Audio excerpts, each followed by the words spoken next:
Tonight, we will journey together through ancient stories and timeless wisdom. We will explore the nature of the thinking mind, the roots of fear, and the freedom that awaits when we learn to rest in awareness itself. Before we begin, feel free to share what time it is and where you're listening from. The Buddha once said, "I teach one thing and one thing only, suffering and the end of suffering." This may sound simple, but within this simplicity lives a profound invitation. An invitation to step out of the small world we often inhabit and into the vast, boundless ocean of our true nature. So let your shoulders soften.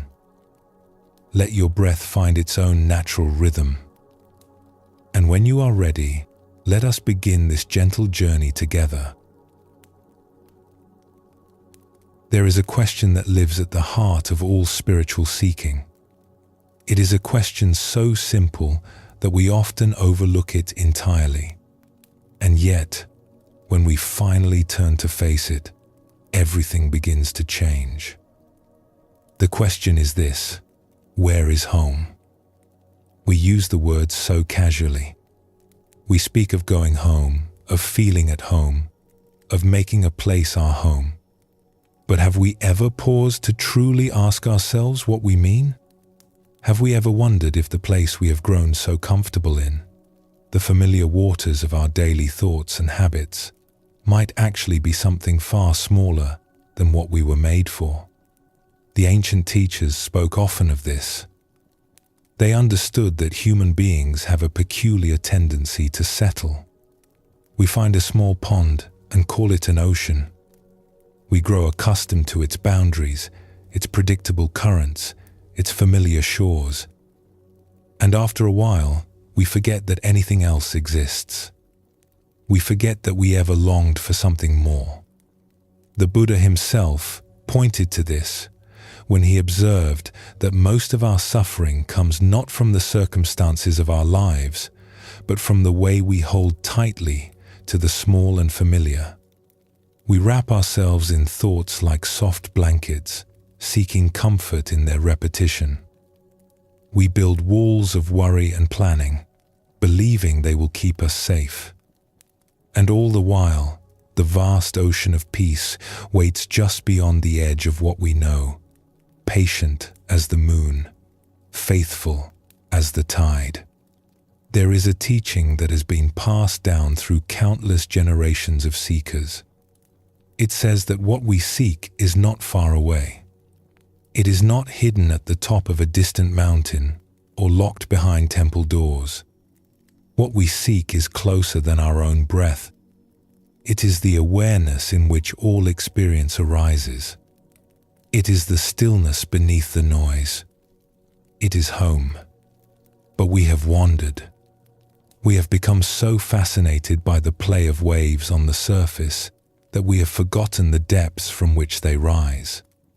We have become so identified with our thoughts, our worries, our endless planning, that we have lost touch with the vast silence that holds them all.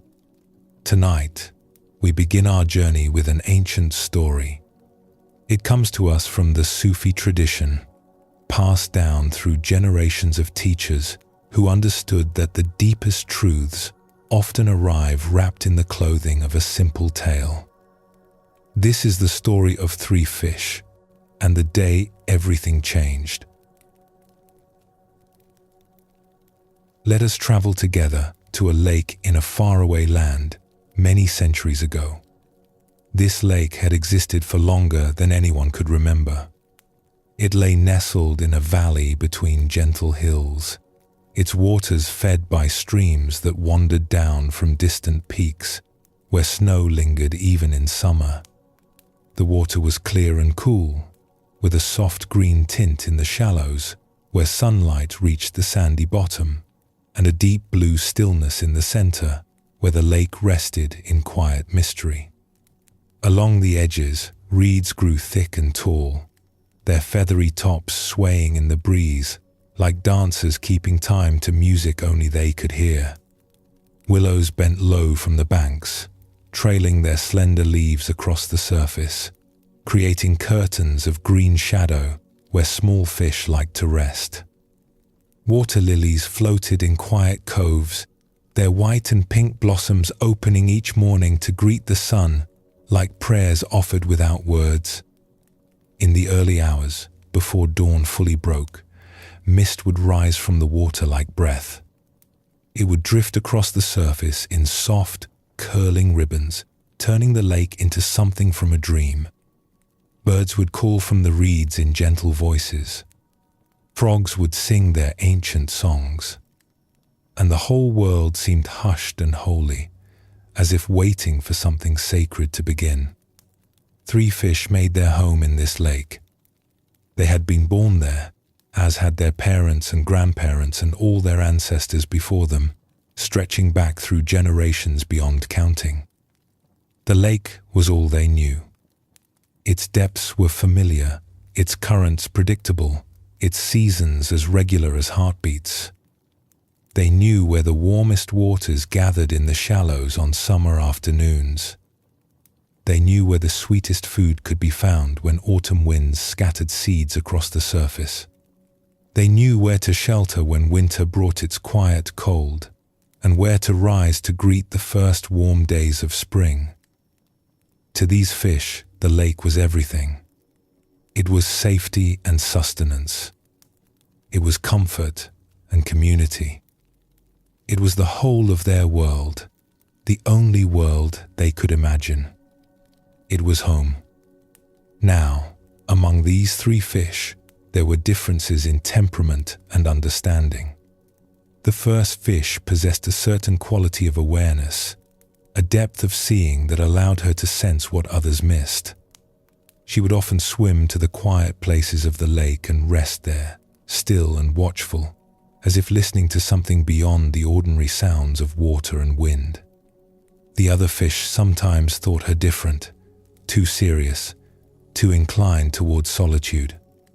But she had touched something in those quiet moments, some knowing that lived beneath the surface of things.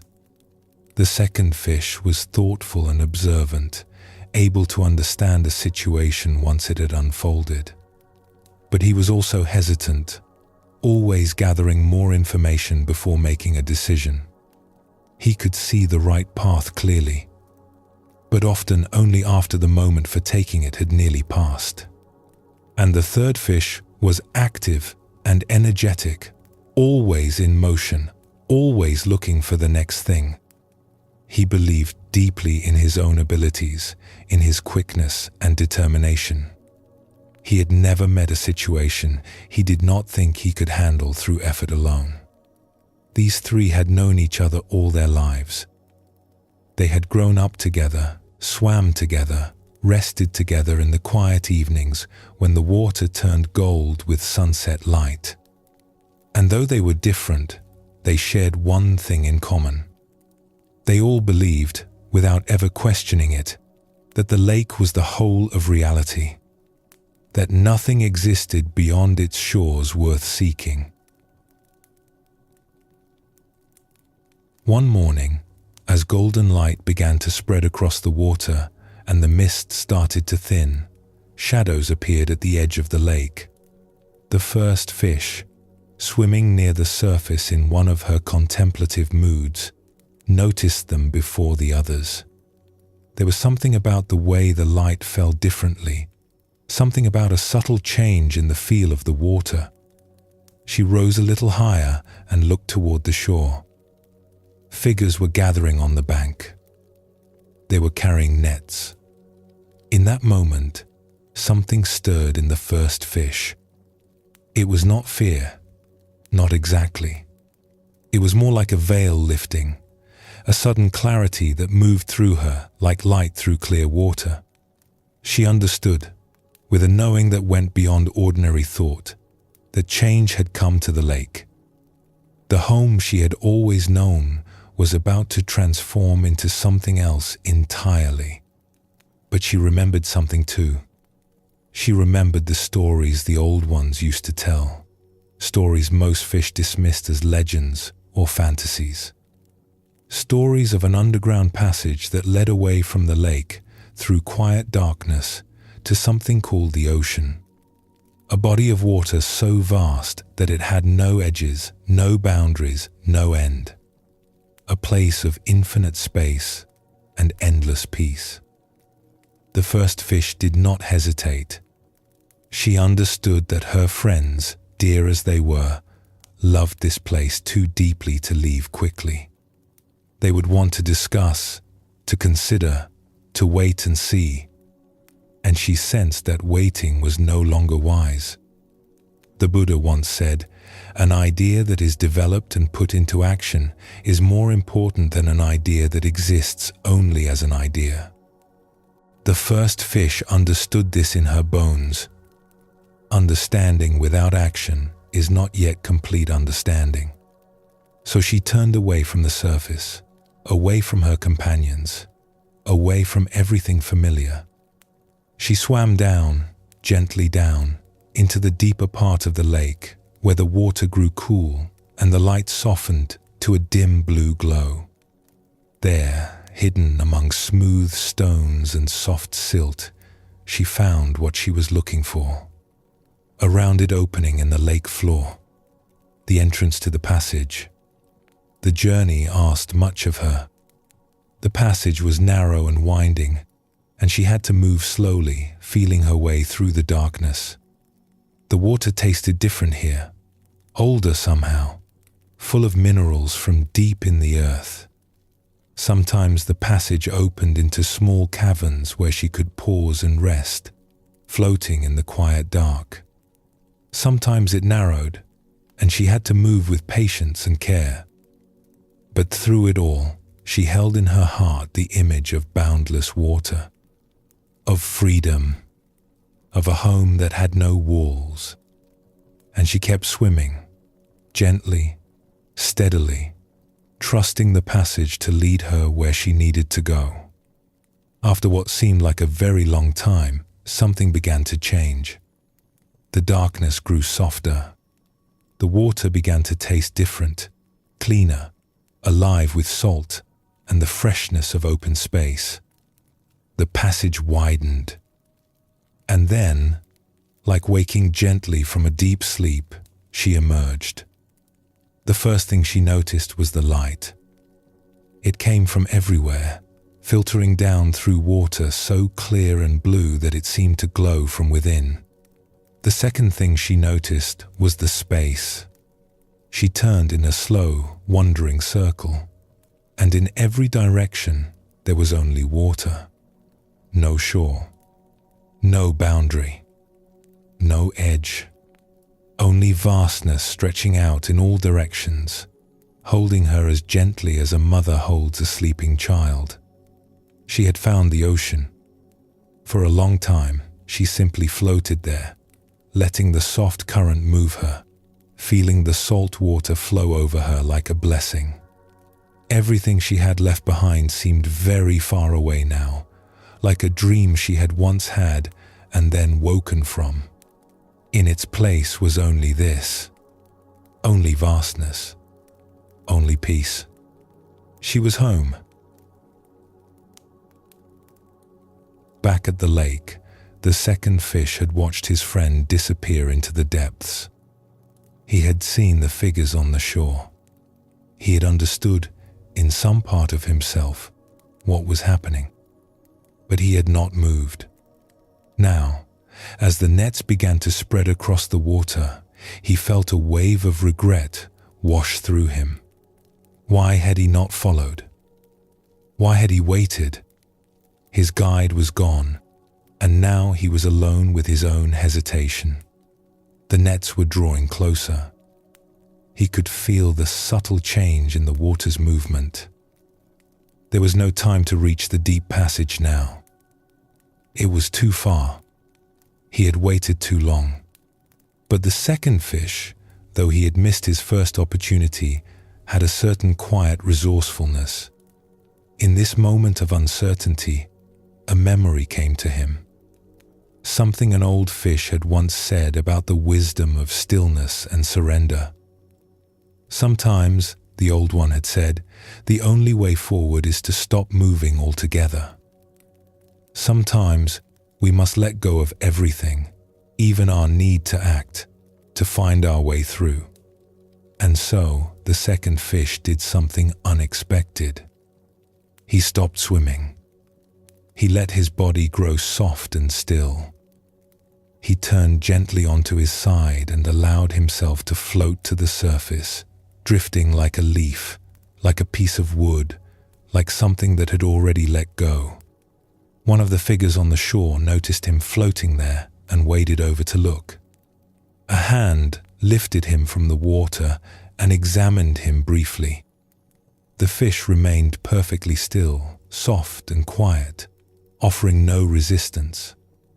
After a moment, the figure made a sound of disinterest and set him down in the shallow water near the reeds, turning back to look for others.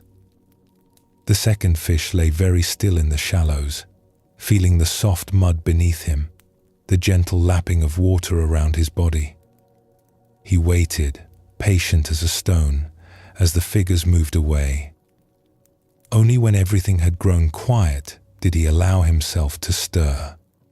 Slowly, gently, he began to move toward deeper water. Little by little, with no hurry, he made his way back into the lake, then deeper still, until at last he found the hidden passage his friend had taken. His journey to the ocean was longer than hers had been, for he moved slowly and rested often. But the passage held him gently, and in time, he too emerged into boundless waters where the light was soft and the space went on forever. And there, in that vastness, his friend was waiting to welcome him home. The third fish, meanwhile, had seen everything. He had seen his first friend disappear. He had seen the second friend float and then slip away. And all the while, he had been swimming back and forth, certain that he could find another way out. Surely there was an option they had missed. Surely there was some quick movement, some clever route that his active mind could discover. He had always relied on his own energy and determination. They had never failed him before. Why should this moment be any different? He searched along the edges of the lake, looking for gaps. He swam in quick circles, testing possibilities. He could not bring himself to stop, to be still, to consider that perhaps effort alone was not the answer. And so, despite all his movement, despite all his determination, he found himself caught. As he rested in the stillness that followed, a new kind of clarity came to him. All his activity had not brought him freedom. All his certainty in his own abilities had led him here, to this quiet moment of surrender he had tried so hard to avoid. But even in this stillness, something opened. He saw, for the first time, what he had been unwilling to see before. The lake had never truly been safety. It had only been familiar. And his refusal to question the familiar, his endless circling within known waters, had kept him from discovering what lay beyond. In that moment of quiet seeing, he made a vow. If life offers me another chance, he thought, I will not make my home in small waters. I will seek the vastness. I will make boundless space my dwelling place. And some say that this vow, made in perfect stillness and surrender, was the very thing that opened a door he had not seen before. Some say that he too, in the end, found his way to the ocean.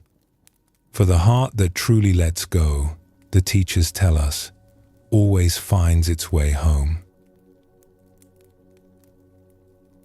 This story has been told for centuries because it speaks to something true about the human heart. We are, most of us, like these fish. We have made our home in the lake of our thoughts.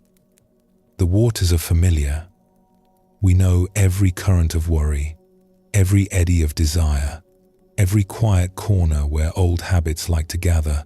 We have swum these waters so many times that we could navigate them without thinking. In fact, we often do, moving through the same patterns day after day, year after year, without ever pausing to wonder if there might be something more. But the ancient teachers remind us that there is an ocean. There is a vastness beyond the boundaries of our habitual thinking. And the journey there, though it asks us to move into unfamiliar waters, though it invites us to release our grip on everything we thought we knew, is the journey we were born to make. The Zen masters called this vast awareness big mind or original nature. The Buddha called it nirvana, which means simply the end of grasping, the end of the tight holding that keeps us circling in small waters. They taught that this boundless peace is not something we need to create or achieve. It is what we already are, beneath the surface of our busy minds. We have simply forgotten, like fish who have never thought to question the edges of their lake.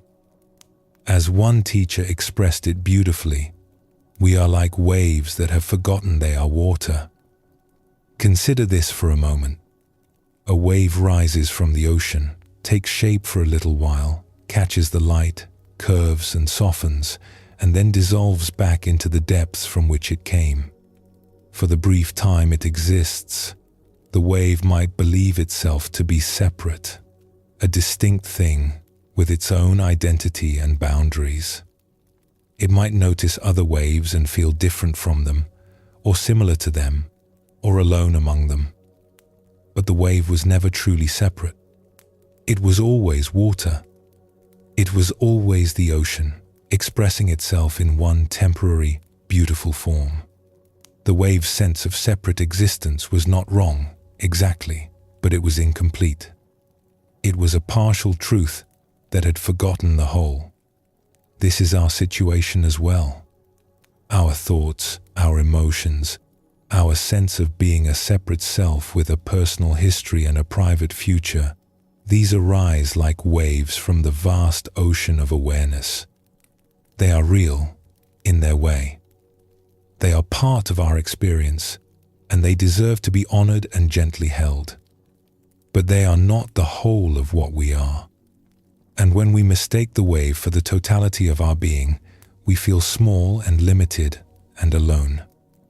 But to remember that we are the ocean, to rest in the awareness that holds all waves, all thoughts, all experiences, this is the beginning of freedom. This is what the Buddha meant when he spoke of liberation. Not an escape from life, not a rejection of experience, but a homecoming to the fullness of what we have always been. The first fish in our story knew something important. She knew that it is right to love your home place, but wise to ask first, where is home really? This question is not meant to create doubt or worry. It is not a rejection of the life you are living or the circumstances you find yourself in. It is simply an invitation to consider whether the small, familiar waters of your habitual thinking might be like a lake that has forgotten the ocean. An invitation to remember that you are not just a wave, but the entire sea taking temporary form. Many of us have had moments when the walls of our usual world seem to soften or become transparent. Perhaps it happened in nature, when you stood in a place of great beauty and suddenly felt the boundary between yourself and the world grow very thin. In that moment, there was no separation between the one who looked and what was seen. There was only looking, only presence, only this. Perhaps it happened in a moment of deep love, when you looked into another's eyes and knew, without words, that the space between you was not a barrier, but a bridge. You were not two separate beings who had managed to connect. You were one awareness, resting in itself, seeing itself through two pairs of eyes. Perhaps it happened in a moment of great tenderness, when life asked you to open beyond what you thought you could hold. In that open place, you touched something real beneath all the stories.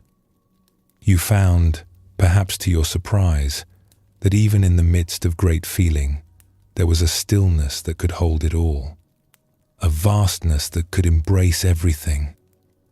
These moments are glimpses of the ocean. They are soft reminders that the lake is not all there is.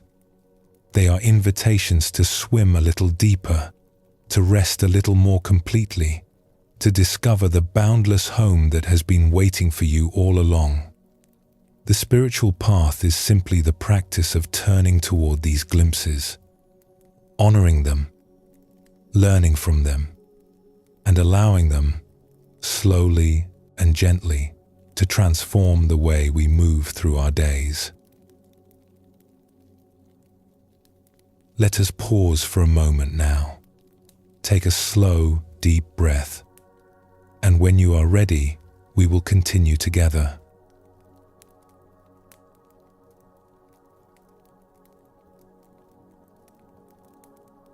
In the story of the three fish, we discovered something important.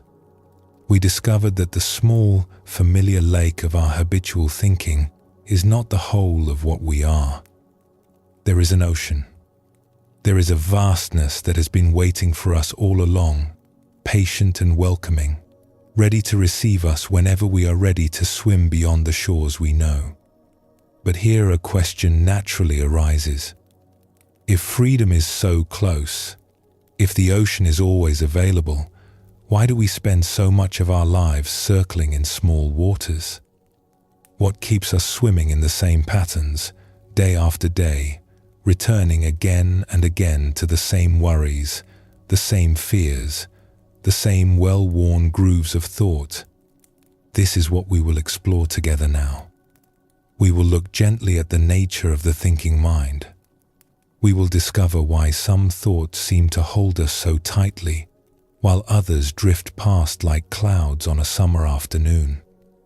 And in this looking, in this gentle seeing, we will find the beginning of a deeper freedom. Have you ever noticed how some thoughts move through the mind like leaves floating down a stream? They appear, they drift past, and then they are gone, leaving barely a ripple behind. You might notice them, or you might not. Either way, they do not disturb your peace. They are simply part of the natural movement of the mind, as unremarkable as breath. But then there are other thoughts. Thoughts that arrive and do not leave. Thoughts that circle back again and again, no matter how many times you try to set them down. Thoughts that seem to have a kind of weight to them, a stickiness, as if they were coated in something that makes them cling to the walls of your awareness. These are what the teachers call sticky thoughts. And if you look closely, if you observe them with gentle curiosity, you will notice something interesting about them. Almost without exception, they share a common quality. They arise from a feeling that something is not quite right. They are born from a subtle sense that something needs to be fixed, or avoided, or figured out. They carry within them the quiet hum of worry. The Buddha spoke often about this. He observed that the thinking mind is not neutral. It does not simply reflect reality as it is. Instead, it arises in response to a feeling of dissatisfaction, a sense that this moment is somehow incomplete. Something is missing. Something is threatening. Something needs to be different than it is. And so the mind begins to spin. It tries to solve the problem. It tries to plan a way forward or review what went wrong. It reaches into the future, rehearsing conversations that have not yet happened, imagining scenarios that may never come to pass. It reaches into the past, replaying events that are already complete, searching for answers that cannot be found there. This is the nature of the sticky mind. It is always trying to get somewhere else. It is always trying to make things other than they are. And because reality keeps changing, because life keeps presenting new situations and new challenges, the mind never quite arrives at the peace it seeks. It simply keeps spinning, caught in its own web of thought. There is a beautiful image that comes to us from the Zen tradition. It speaks of the mind as a vast, open sky. Thoughts, in this image, are like clouds. They form out of nothing, drift across the blue expanse, and then dissolve again into emptiness. Some clouds are light and wispy, barely there at all. Others are thick and dark, heavy with rain. But no matter what kind of cloud appears, the sky itself remains unchanged. It is not disturbed by the clouds. It does not try to push them away or hold them in place. It simply allows them to pass, knowing that its own nature is far vaster than anything that moves through it. This is what the teachers invite us to discover. Not a mind empty of thoughts, for that is neither possible nor necessary, but a mind that has remembered its true nature as sky. A mind that can hold all thoughts, all feelings, all experiences, without being caught by any of them. But how do we find our way to this sky-like awareness? How do we loosen the grip of the sticky thoughts that seem to hold us so tightly? The first step, the teachers tell us, is simply to notice, to become aware that we are thinking. This may sound obvious, but in truth, we spend vast portions of our lives lost in thought without any awareness that it is happening. We are so identified with our thoughts, so completely absorbed in the stories they tell, that we do not even realize there is another possibility. The Buddha called this foundation of practice mindfulness of mind. He taught that simply by becoming aware of our thoughts, simply by recognizing that thinking is happening, we create a small space of freedom. In that moment of recognition, we are no longer completely inside the thought. We have stepped back just a little, and we can see it for what it is. A cloud passing through the sky, a wave rising in the ocean. Not the whole of reality, but just one small part of it. This is why the practice of meditation often begins with such a simple instruction. Sit quietly, follow the breath, and when you notice that the mind has wandered into thought, simply recognize that this has happened and gently return your attention to the present moment. There is no failure in this practice. The mind will wander. Thoughts will arise. This is not a problem to be solved. It is simply the nature of the mind, as natural as the rising and falling of waves.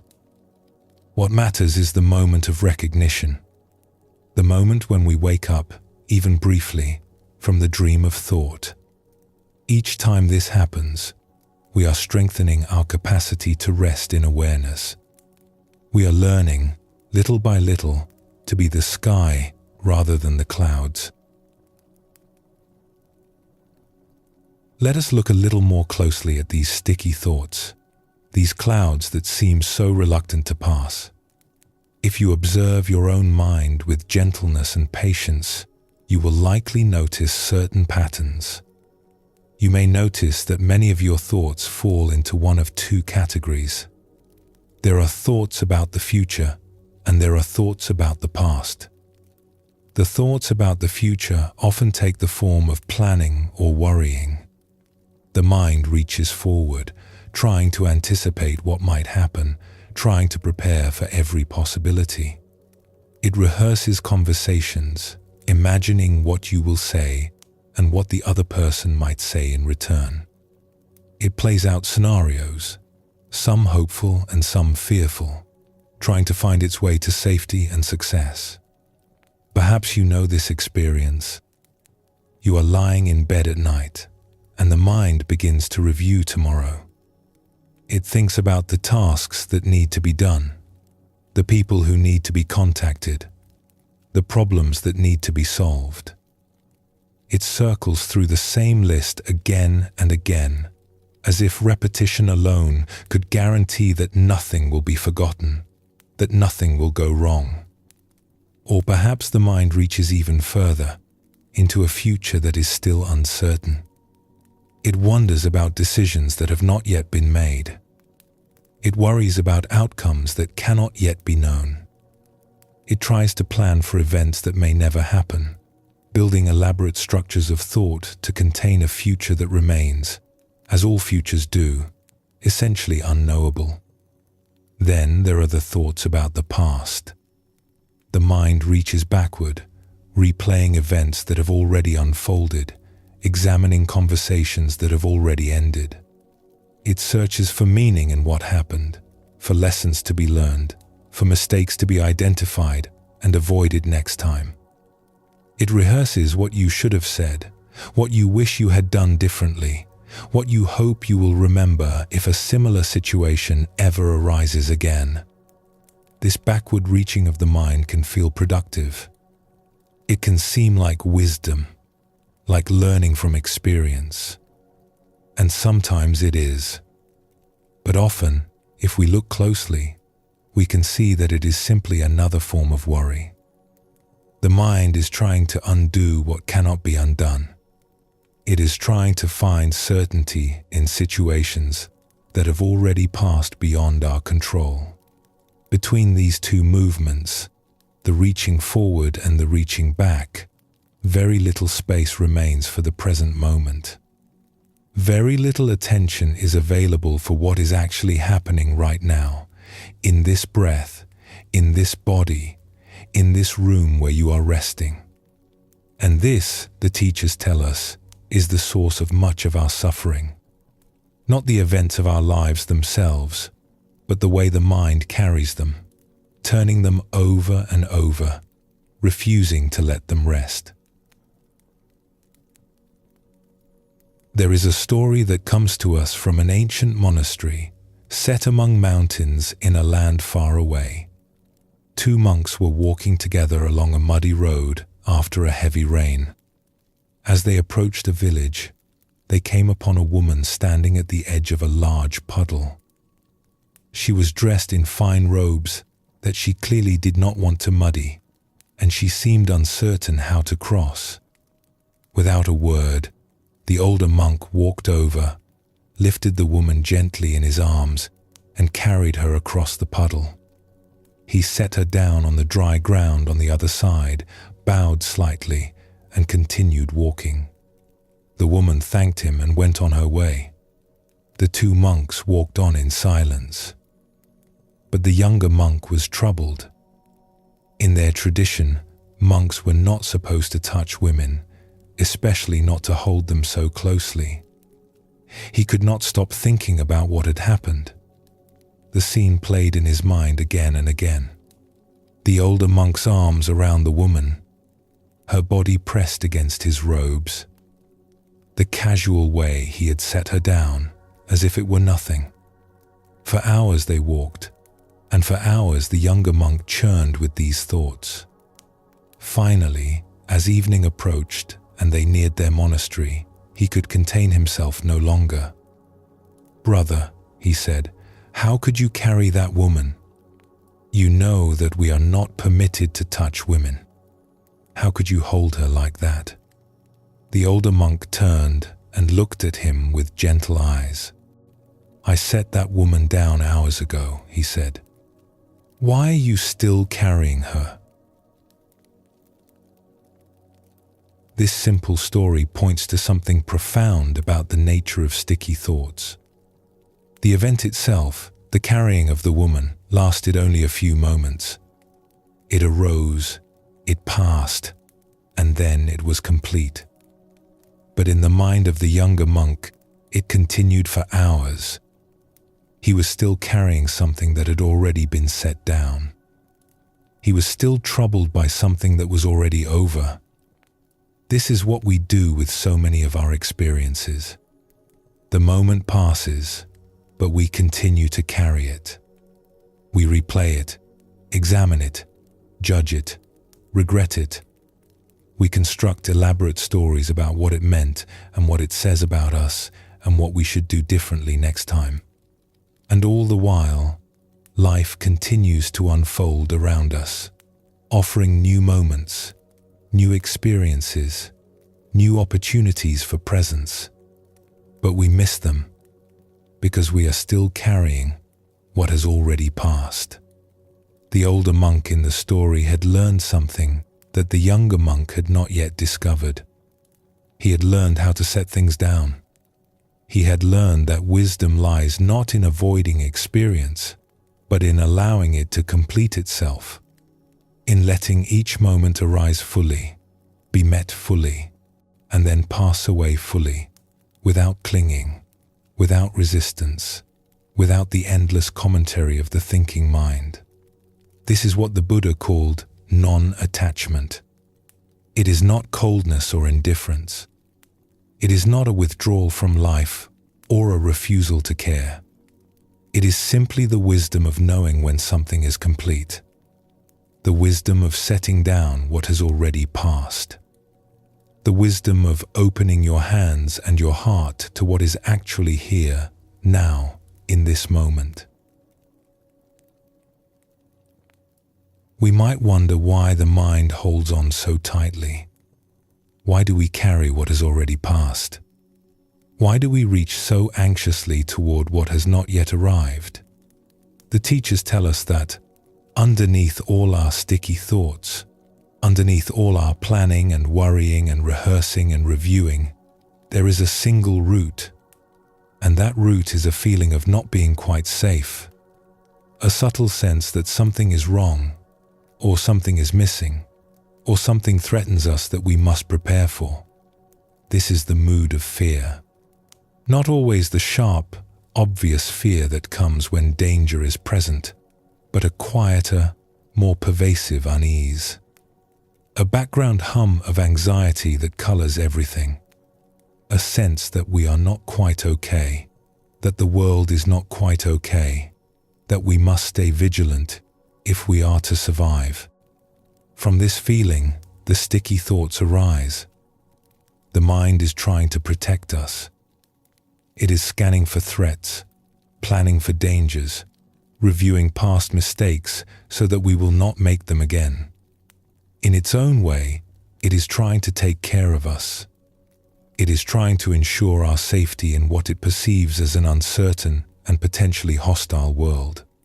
When we understand this, something softens in our relationship with the thinking mind. We can begin to meet it with compassion rather than frustration. We can recognize that our worries, our anxieties, our endless mental chatter, all of this arises from a part of us that is simply trying to help. It is misguided, perhaps. Its methods are often not very effective, but its intention, in its own limited way, is to keep us safe. And when we bring this understanding, this compassion to our sticky thoughts, something interesting happens. The thoughts begin to lose some of their power. They do not disappear entirely. The clouds still form, still drift across the sky, but we are not so caught by them. We can see them for what they are. We can hold them with gentleness, the way a parent holds a frightened child. We can say, quietly, in the depths of our being, "Thank you for trying to protect me. I see you. I understand. And I am safe. I am okay. In this moment, right now, I am okay." The great Zen teacher, Thich Nhat Hanh, once offered a simple practice for working with difficult thoughts and feelings. He suggested that when we notice anxiety arising, when we feel the grip of sticky thoughts, we can pause and say to ourselves, very gently, breathing in, I know that fear is in me. Breathing out, I smile to my fear. This is not a way of pushing fear away or pretending it does not exist. It is a way of acknowledging what is present while also creating space around it. The smile is not a denial. It is a softening. It is an invitation for awareness to hold what is arising, rather than being swept away by it. In this simple practice, we begin to change our relationship with our thoughts. We move from being lost inside them to being the awareness that holds them. We move from being the wave to being the ocean.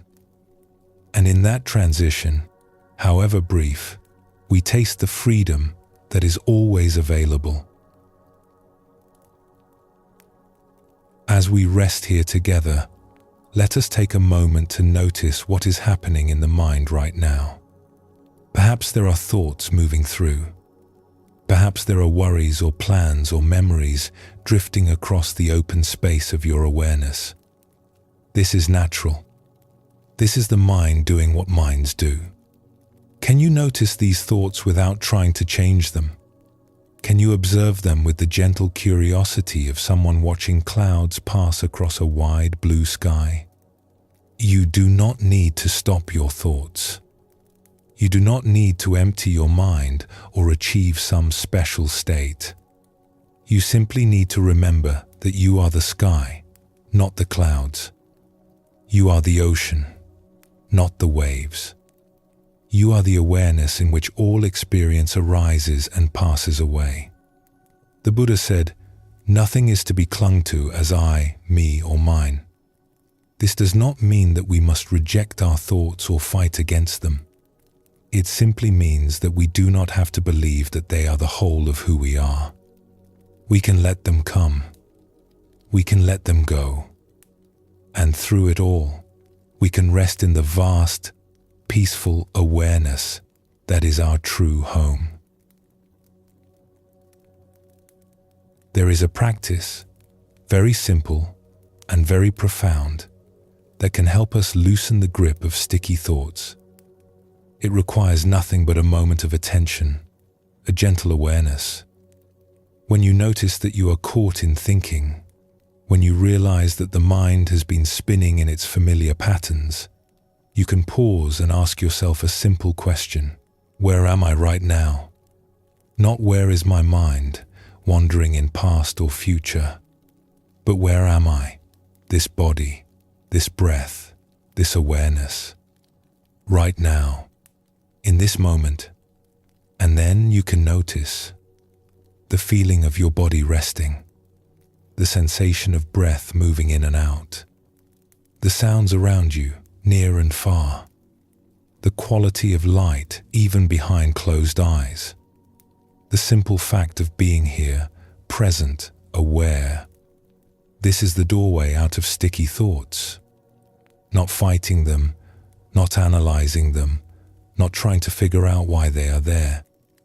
Simply returning, again and again, to the present moment, to what is actually here, to this breath, this body, this now.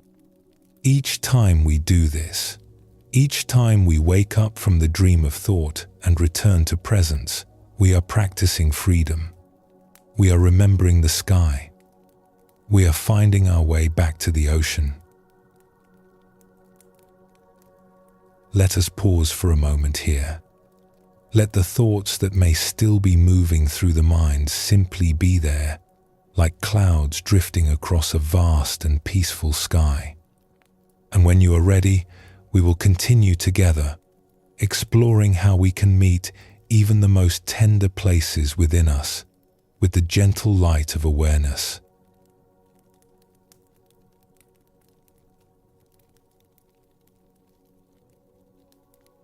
We have been discovering the nature of the thinking mind.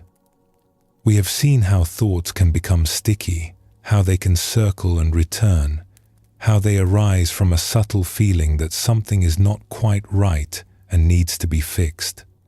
We have begun to remember that we are not our thoughts, that we are the vast sky in which all clouds pass, the deep ocean in which all waves rise and fall.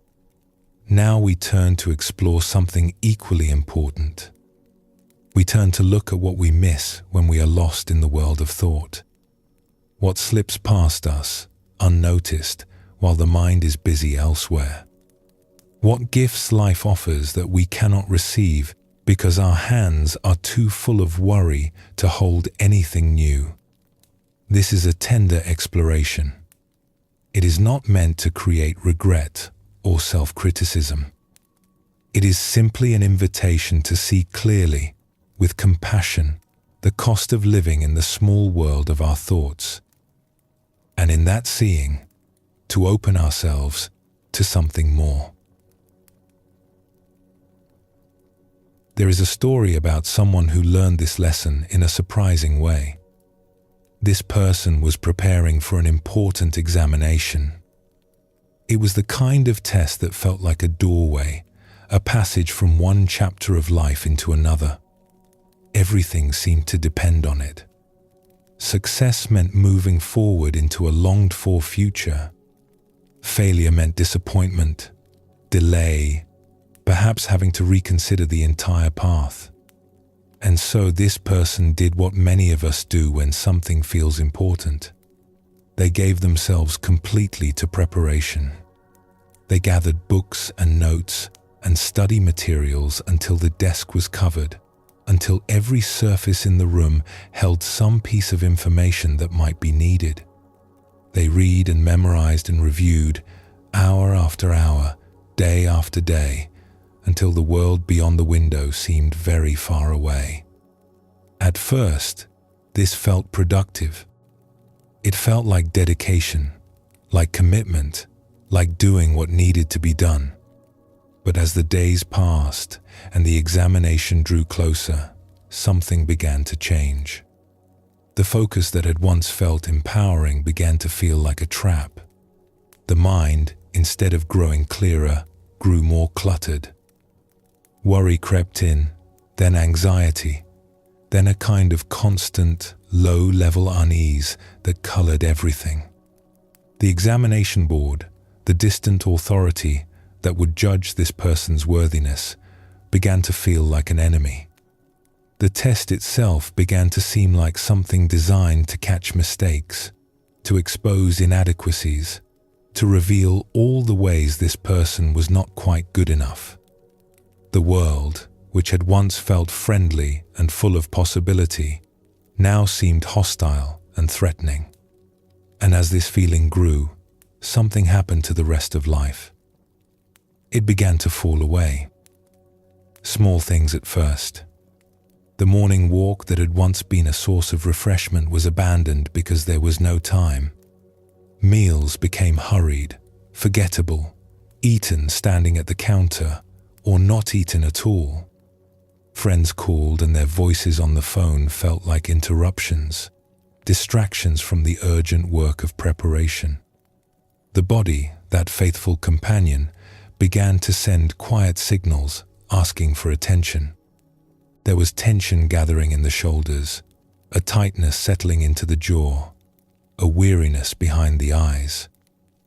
But these signals went unheard. There was no room for the body. There was only room for the mind and its endless work. Even the small rituals of self-care began to feel like burdens. Simple things that had once been automatic now seemed like luxuries that could not be afforded. Taking a walk in the fresh air, preparing a proper meal with care and attention, calling a friend just to hear their voice, resting without guilt. All of these fell away, sacrificed to the great project of preparation. The person began to live in a kind of tunnel. The walls were made of worry. The floor was made of fear. And at the end, always receding, was the examination, the great trial that would determine everything. Nothing else seemed real. Nothing else seemed to matter. And all the while, the world outside continued on. Spring arrived, but went unnoticed. Flowers bloomed in gardens, but there was no time to see them. Birds sang their morning songs, but there was no attention left to hear them. Neighbors waved and smiled, but they seemed like figures in a distant dream. Life was happening, rich and beautiful and full, but this person had withdrawn from it entirely, retreating into the small, anxious world of thought. One afternoon, the telephone rang. By this point, every phone call had become an irritation. Every interruption felt like a threat, pulling attention away from the vital work of preparation. So when this call came, the person answered with impatience, already planning how to end the conversation quickly and return to studying.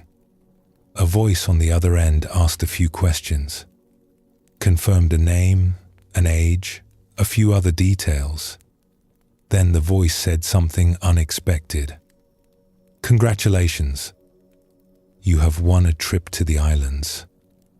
The person on the other end of the line paused, certain they had misheard. "I am sorry, what did you say?" "You have won a trip. A voyage to the islands. All expenses paid. You entered a drawing at a festival, and your name was selected." But this made no sense. This person had not been to any festival. They had been here, in this room, with these books, for what felt like forever. The world had become the enemy, full of tricks and traps and tests. Good things did not simply arrive out of nowhere. There had to be a catch, a scheme, something to be wary of. "No, thank you," they said. "I am not interested." The voice on the phone tried to explain further, offering more details, more assurances. But the person had already decided. This was a distraction, a trick. Nothing good could be coming their way. They ended the call and returned to their books, shaking their head at the strangeness of it all.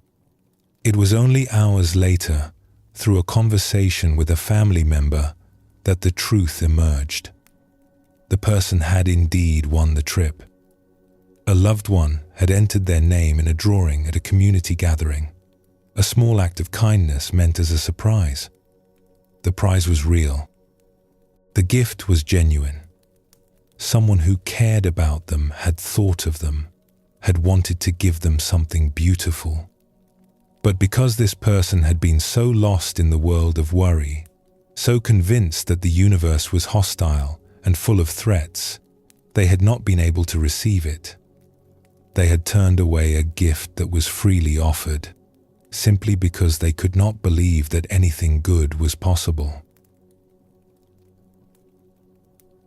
When we hear this story, we might smile with recognition. We might see ourselves in it.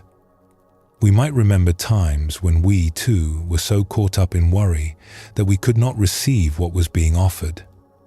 This story is not really about a trip to the islands. It is about something much more important. It is about what happens when we become so lost in our thoughts that we lose touch with the rest of our being. It is about what we miss when the mind becomes the only part of us that we inhabit. It is about the gifts that life offers, moment after moment, that we cannot receive because we are not truly here to receive them. The Buddha spoke of this when he taught about the importance of presence. He observed that most human beings are so caught up in memories of the past and anticipations of the future that they miss the only moment that is actually real. This moment, this breath, this simple experience of being alive. Do not dwell in the past, the Buddha said. Do not dream of the future.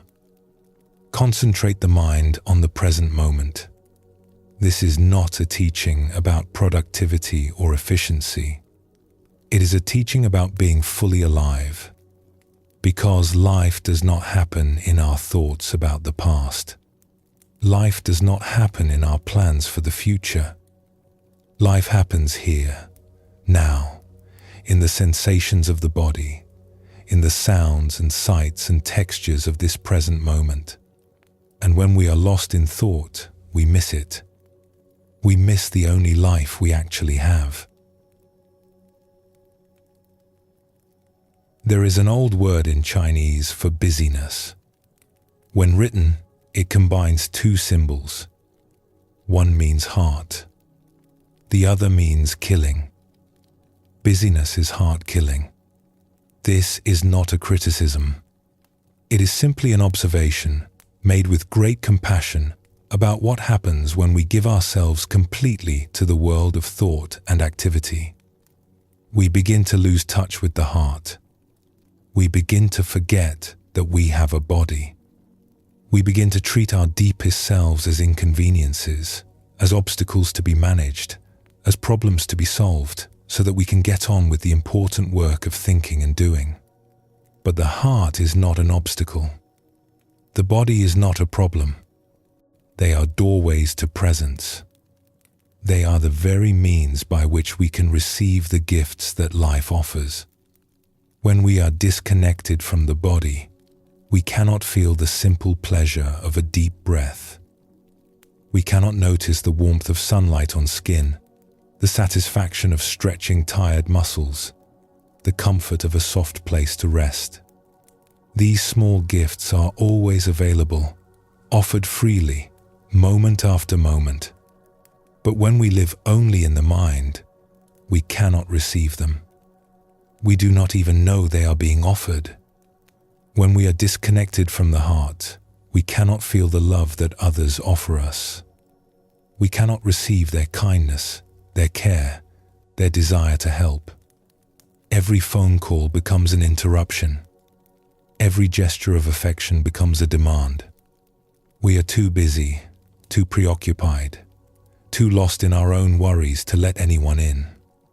The people who love us reach toward us, and we do not even notice their hands. And when we are disconnected from the world around us, we cannot feel our belonging to it. We forget that we are part of something larger. We forget that the earth is holding us, that the air is breathing us, that the sun is warming us, that we are woven into a web of life so vast and so beautiful that it would take our breath away if we could only pause long enough to notice. There is a teaching that comes to us from the indigenous peoples of many lands.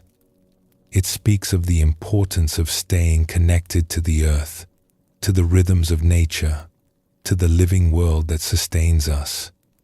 One elder from a native tradition once observed something about the people who had come to his land from far away. He noticed that they seemed troubled, anxious, always rushing from one thing to the next. He noticed that they did not seem to feel at home in the world, even though the world was offering them everything they needed. He suggested that perhaps they were troubled by fears that came from being disconnected, from having pulled away from the natural world, from living in their minds instead of in their bodies, in their plans instead of in the present moment. They had forgotten, he said, that the earth was their mother, that the sky was their father, that they belonged here as surely as the birds and the trees and the rivers. When we are disconnected in this way, he observed, we begin to lose our ability to listen. We cannot hear the subtle messages that the body sends us about what it needs. We cannot hear the quiet invitations that life offers us. We cannot hear the wisdom that arises when the mind grows still. We become like someone who has covered their ears and then wonders why the world seems so silent. And when we cannot listen, we cannot respond wisely. We make choices that do not serve us. We ignore our need for rest, for nourishment, for connection. We push ourselves past the point of ease, past the point of joy, into a kind of grim determination that leaves us exhausted and empty. This is not a moral failing. It is simply what happens when we lose touch with ourselves. And the remedy is not to try harder, not to push through, not to redouble our efforts. The remedy is gentler than that. It is simply to come back, to return to the body, to settle into the present moment, to listen again to the quiet wisdom that is always available when we are still enough to hear it. So what do we miss when we are lost in thought? We miss the springtime, not as an idea, not as a word on a calendar, but as a lived experience. The softening of the air after a long winter, the first green shoots pushing up through dark soil, the songs of birds returning from their long journeys, the way the light changes, growing warmer, lasting longer, inviting us to linger outside. Spring comes every year, faithful and generous, but how many springs have we missed because we were somewhere else in our minds? We miss the faces of the people we love. Not their images, which we might recall from memory, but their living presence. The way their eyes change when they see us. The small movements in their expressions that reveal what they are feeling. The warmth of their company, which asks nothing of us except that we be here, present, available. Our loved ones are with us for such a short time, really.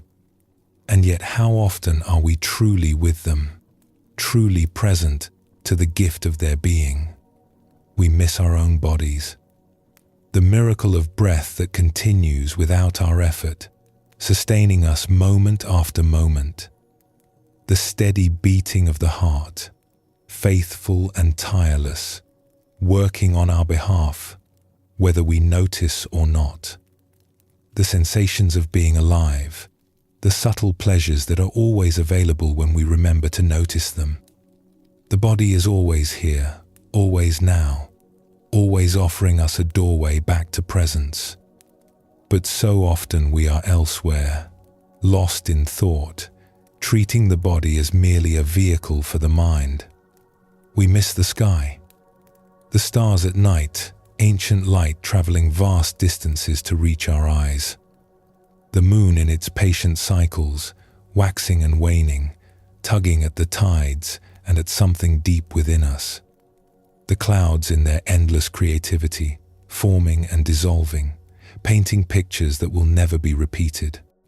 The sky is always there, above us and around us, offering beauty and perspective and space. But when did we last really look at it?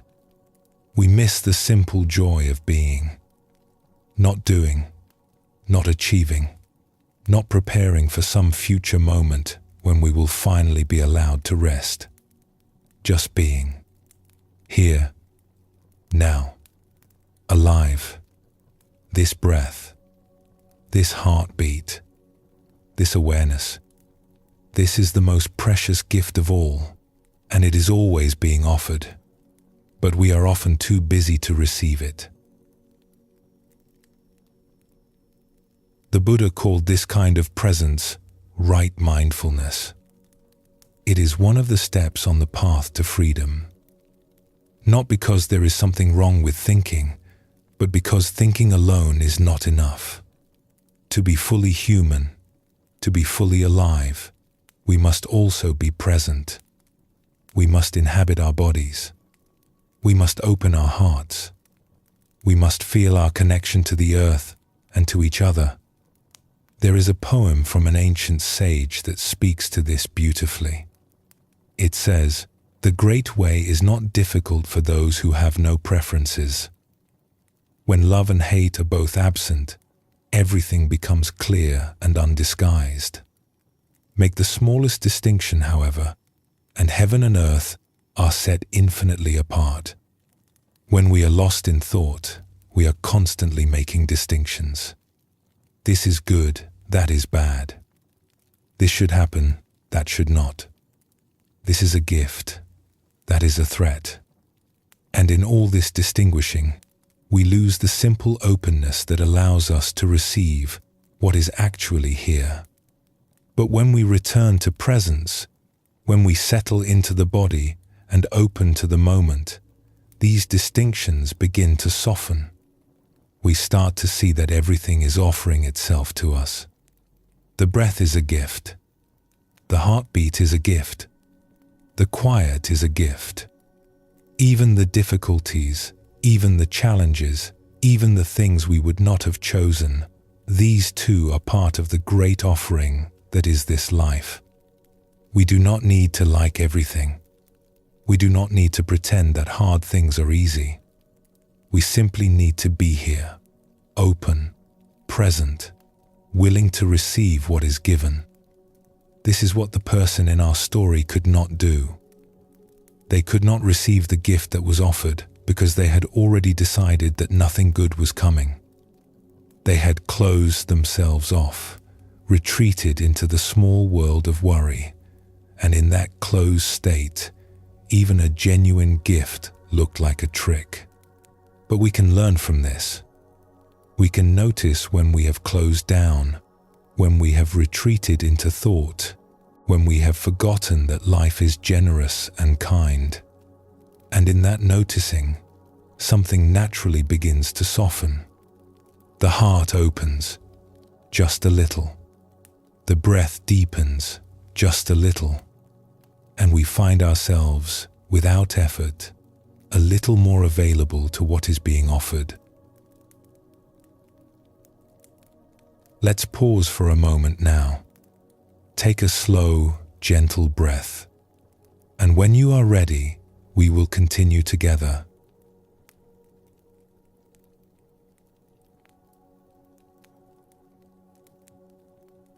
We have explored the nature of sticky thoughts and the gifts we miss when we are lost in the world of the mind. We have begun to see how worry and anxiety can close us off from life, making us unable to receive even the most genuine offerings. Now we turn to something tender. We turn to look at the roots of our relationship with fear. Not to analyze or fix anything, but simply to understand, with great compassion, how we came to be the way we are. How we learned, long before we had words for it, to respond to the fears that arose within us. And how, in understanding this, we might begin to hold ourselves with more kindness. This is gentle territory. We will walk through it slowly, with care, the way one might walk through a garden in the early morning, noticing what grows there without needing to change anything. Long before we could speak, we knew fear. It is one of the first things a human being experiences. The startle of a loud sound, the sudden absence of a familiar face, the feeling of falling, of being unsupported, of not knowing what comes next. These primal fears are woven into us from the very beginning, part of the ancient wisdom of the body that has kept our kind alive for countless generations. As infants, we had no way to understand these feelings. We could not name them or make sense of them. We could only feel them, vast and overwhelming, moving through our tiny bodies like storms. And in those moments, we looked to the faces around us. We looked to see how we should respond. We looked for clues about whether we were safe, whether we would be okay, whether someone would help us find our way back to calm. This is how we learned about fear. Not through lessons spoken aloud, but through the responses we received, through the tone of voice that answered our cries, through the hands that did or did not reach for us, through the faces that showed us in 1,000 subtle ways what fear meant and how it should be handled. The Buddha understood this deeply. He taught that we are shaped by our experiences, that the patterns of our minds are formed through repetition, through the responses we receive and the responses we learn to give. We are what we think, he said. All that we are arises with our thoughts. With our thoughts, we make the world. And so, as children, we made a world. We made a world of beliefs about fear, about ourselves, about what was safe and what was dangerous. We made this world not through choice, but through necessity, through the simple need to survive and make sense of our experience. Let us imagine, for a moment, a child standing at the edge of a dark room. Perhaps it is a closet, or a basement stairway, or simply a corner of the house where the light does not reach. The child stands at the threshold, peering into the shadows, and feels something stir within. A quickening of the heart, a tightening of the belly, the ancient response of the body to the unknown. This is not a problem. This is simply what happens when a young being encounters darkness. The fear is natural, appropriate, even wise. It is the body's way of saying, pay attention. Something unfamiliar is here. What happens next, however, will shape this child's relationship with fear for years to come. In one version of the story, an adult notices the child's hesitation and comes to stand beside them. The adult does not rush the child or dismiss their concern. Instead, they simply acknowledge what is happening. That does look dark, they might say. It can feel a little scary, looking into a place where you cannot see. The adult does not try to fix the fear or make it go away. They simply let the child know that the fear is seen, that it is understood, that it is part of being human. In this response, the child learns something precious. They learn that fear is not shameful. They learn that it is possible to feel afraid and still be okay. They learn that fear can be met with presence, with understanding, with kindness. And this learning settles into the child's being like a seed, waiting to grow into a capacity for meeting their own fears with the same gentleness. But there are other versions of this story, other ways the adult might respond.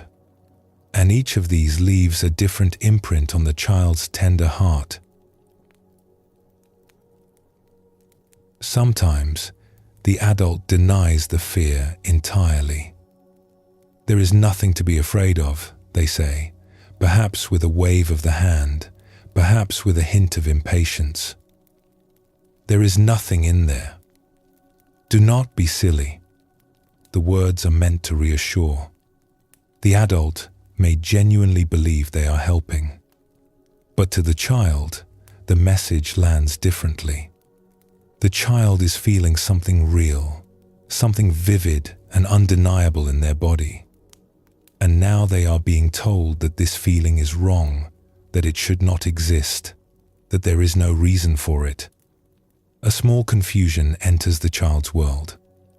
Am I supposed to trust what I feel or what I am told? If there is nothing to be afraid of, why does my body feel this way? Is something wrong with me? The fear does not go away. It simply goes underground, joined now by a layer of doubt. The child learns to distrust their own experience, to question their own perceptions, to wonder if what they feel is real or imaginary. Sometimes, the adult ignores the fear altogether. Perhaps they are busy with other things. Perhaps they do not notice the child standing at the edge of the darkness. Perhaps they notice, but do not think it important enough to address. Children have fears all the time, after all. They will grow out of it. And so the child stands alone, heart beating fast, with no one to help them make sense of what they feel. The fear does not go away. It simply becomes something private, something that must be carried alone. The child learns that their inner world is not interesting to others, that their feelings are not worth attending to, that they must figure things out by themselves. A small loneliness enters the child's world, a sense that the depths of their experience are not shareable, not important, not welcome in the space between themselves and others.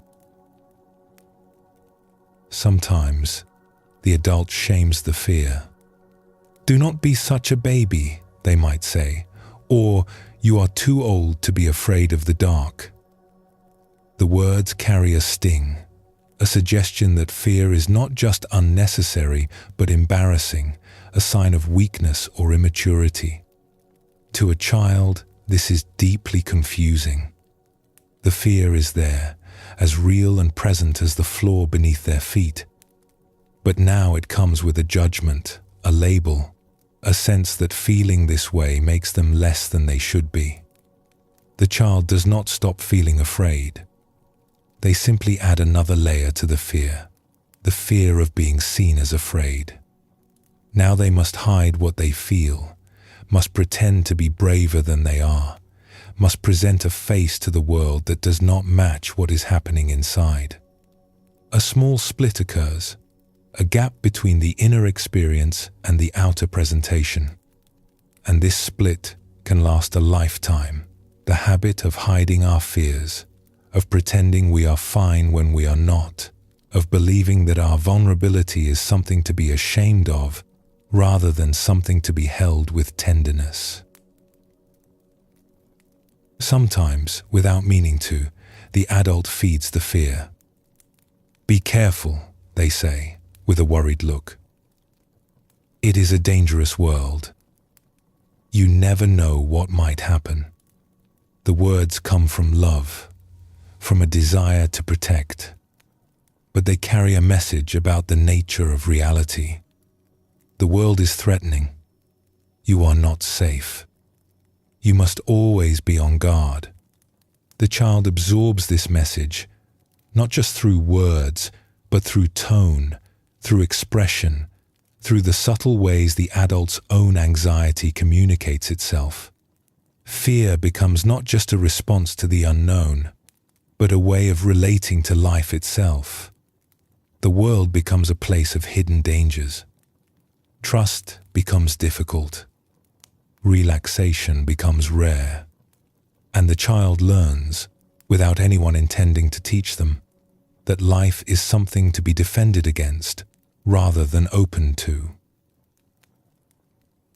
These are just a few of the ways we learn about fear in childhood. There are countless variations, countless small moments that shape us in ways we may never fully trace. What matters is not to catalogue them all or to assign blame for how we were raised. What matters is simply to understand, with compassion, that we were shaped. We did not choose the responses we received. We did not choose the lessons we absorbed. We were small and new to the world, and we learned what we were taught. And now, as adults, we carry these teachings with us. They live in our bodies, in the way we tense or relax in the face of uncertainty. They live in our minds, in the stories we tell ourselves about what we can and cannot handle. They live in our hearts, in the ways we open to or close against our own vulnerability. This is not a problem to be solved. It is simply the truth of being human. We are shaped by our histories. And in understanding this, we can begin to hold ourselves with more kindness. The Buddha spoke of something he called the second arrow. He said that when something difficult happens to us, it is like being struck by an arrow. There is pain, yes. But then we often add a second arrow of our own making. We add the arrow of judgment, of self-criticism, of believing that we should not feel what we feel. We add the arrow of shame. The first arrow cannot always be avoided. Life brings challenges. Fears arise. Difficult feelings move through us. But the second arrow is optional. We do not have to add the layer of judgment on top of the layer of pain. We do not have to tell ourselves that we should not be afraid, that we are weak for feeling what we feel, that something is wrong with us because fear has arisen. When we were children, others sometimes added this second arrow for us. They denied our fears, ignored them, shamed us for having them. And we learned to do this to ourselves. We learned to be our own harsh critics, our own dismissive parents, always telling ourselves that what we feel is not valid, not important, not welcome. But we can learn something different. We can learn to meet our fears the way a wise and loving adult might meet a child standing at the edge of the darkness, with presence, with understanding, with the simple acknowledgement that what we feel is real, is human, is part of being alive. As we grow, the fears of childhood transform into something more subtle. The dark closet becomes the fear of failure. The loud sound becomes the fear of rejection. The absence of a familiar face becomes the fear of abandonment. The forms change, but the feeling is the same. The quickening of the heart, the tightening of the belly, the sense that something is wrong, that we are not safe, that we must protect ourselves. And underneath these fears, for many of us, there is a deeper fear still. A quiet, persistent belief that we are not quite okay. That there is something fundamentally wrong with us. That if others really knew us, really saw the truth of who we are, they would turn away. This belief takes many shapes. At work, it might appear as the fear of being exposed as incompetent, of being found out as someone who does not really belong. In relationships, it might appear as the fear of being too much or not enough, of being abandoned once our true self is seen. In our bodies, it might appear as the sense that we are not attractive enough, not healthy enough, not acceptable as we are. These fears are so common that they are almost universal. Nearly every person, if they are honest, carries some version of this story. I am not okay. I am not enough. Something is wrong with me. And yet, these stories are not true. They are simply old patterns, old learnings, old responses that we absorbed before we had the wisdom to question them. They are the residue of moments when our fears were met with denial, with ignoring, with shame. They are the shape our being took when it was not fully held. There is a beautiful image that comes from the Buddhist tradition. It speaks of fear as being like a small animal, perhaps a mouse or a rabbit that has learned to hide. When a small animal is frightened, it does not stand out in the open and declare its fear. It finds a hole, a burrow, a dark corner where it can be safe. It makes itself very small and very still, hoping not to be noticed, hoping the danger will pass. This is what our fears do within us. They hide. They burrow into the corners of our being, curling up in the dark places we do not like to look. And from those hidden places, they influence us in ways we may not even recognize. They shape our choices. They color our perceptions. They whisper stories about what is possible and what is not. The way to work with these hidden fears is not to hunt them out or force them into the light. That would only frighten them more. The way to work with them is to become a safe space, to become the kind of presence that allows what is hidden to emerge on its own, in its own time, when it is ready.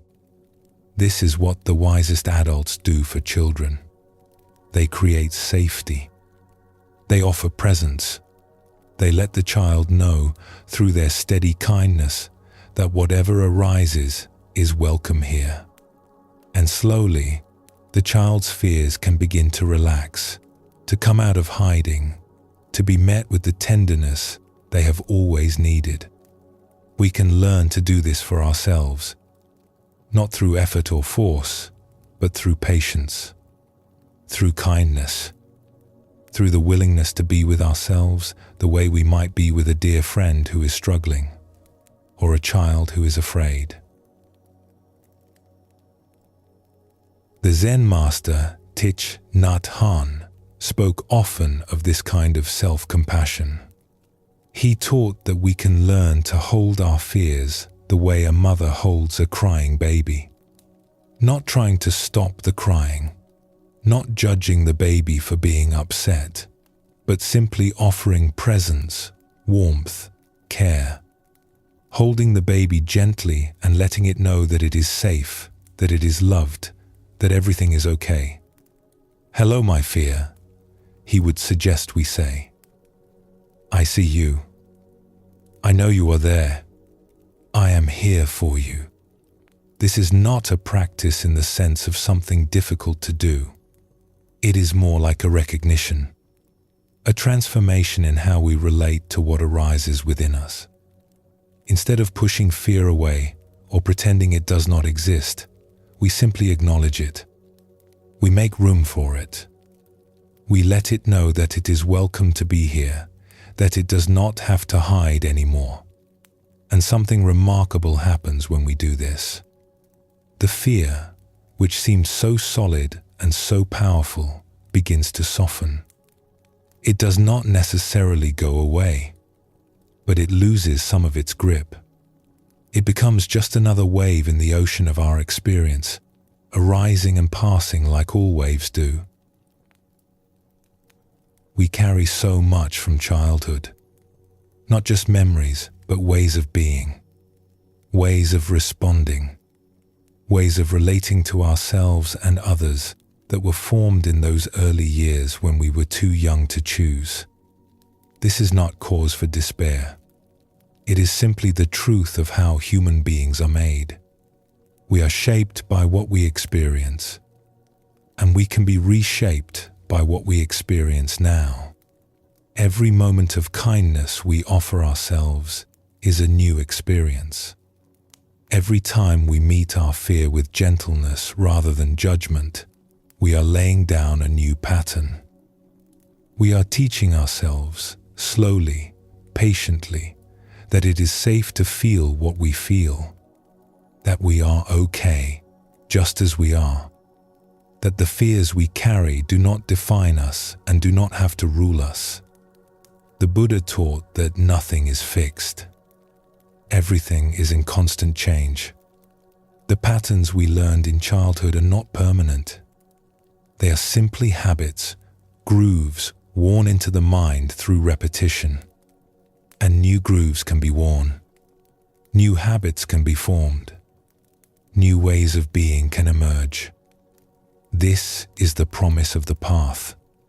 Not that we will become someone different, but that we will become more fully ourselves, more able to meet whatever arises with presence and kindness, more able to hold our own fears with the tenderness they have always deserved. Let us pause for a moment here. Take a slow, gentle breath. And when you are ready, we will continue our journey together, exploring what it means to fully arrive in our own lives, to let our weight down, to stop holding back from the fullness of being.